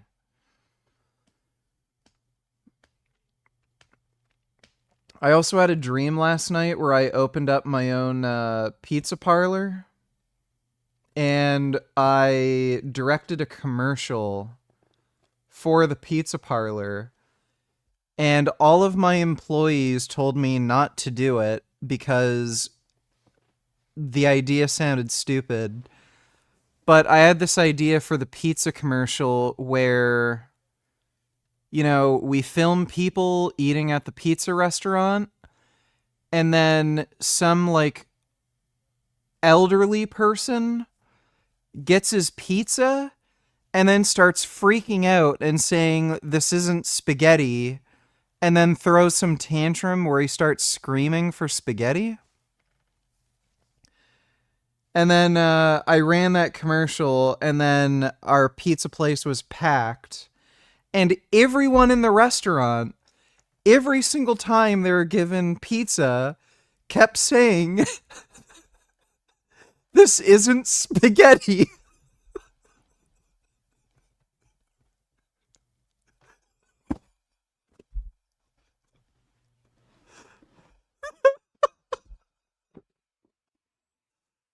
It's like...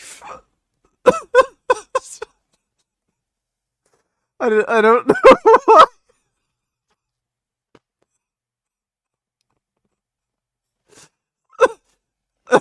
I don't know why I keep thinking of spaghetti.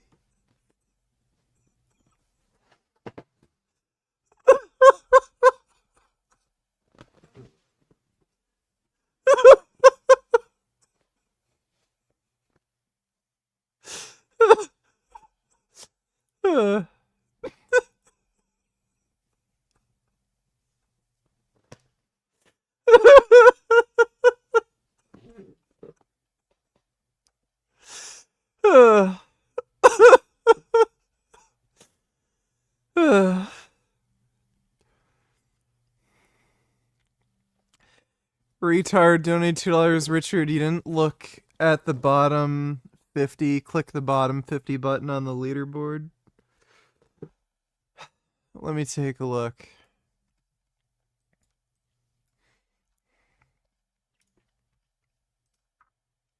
Oh, yeah. Well, yeah, that all makes sense. Jeez.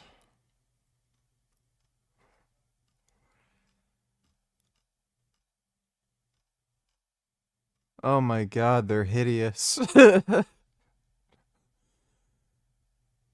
Oh dear god, that's just horrible.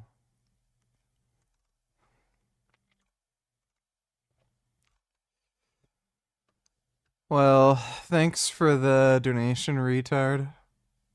Up to watch him. That is the only thing that matters in prize fighting. But there comes a point where you can't defend this man's actions anymore. I've tried to defend his actions over the years. At some point, there's nothing you can possibly say to defend a man who just seems to be going off the rails. Conor McGregor has lost so many.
He does look like a fish.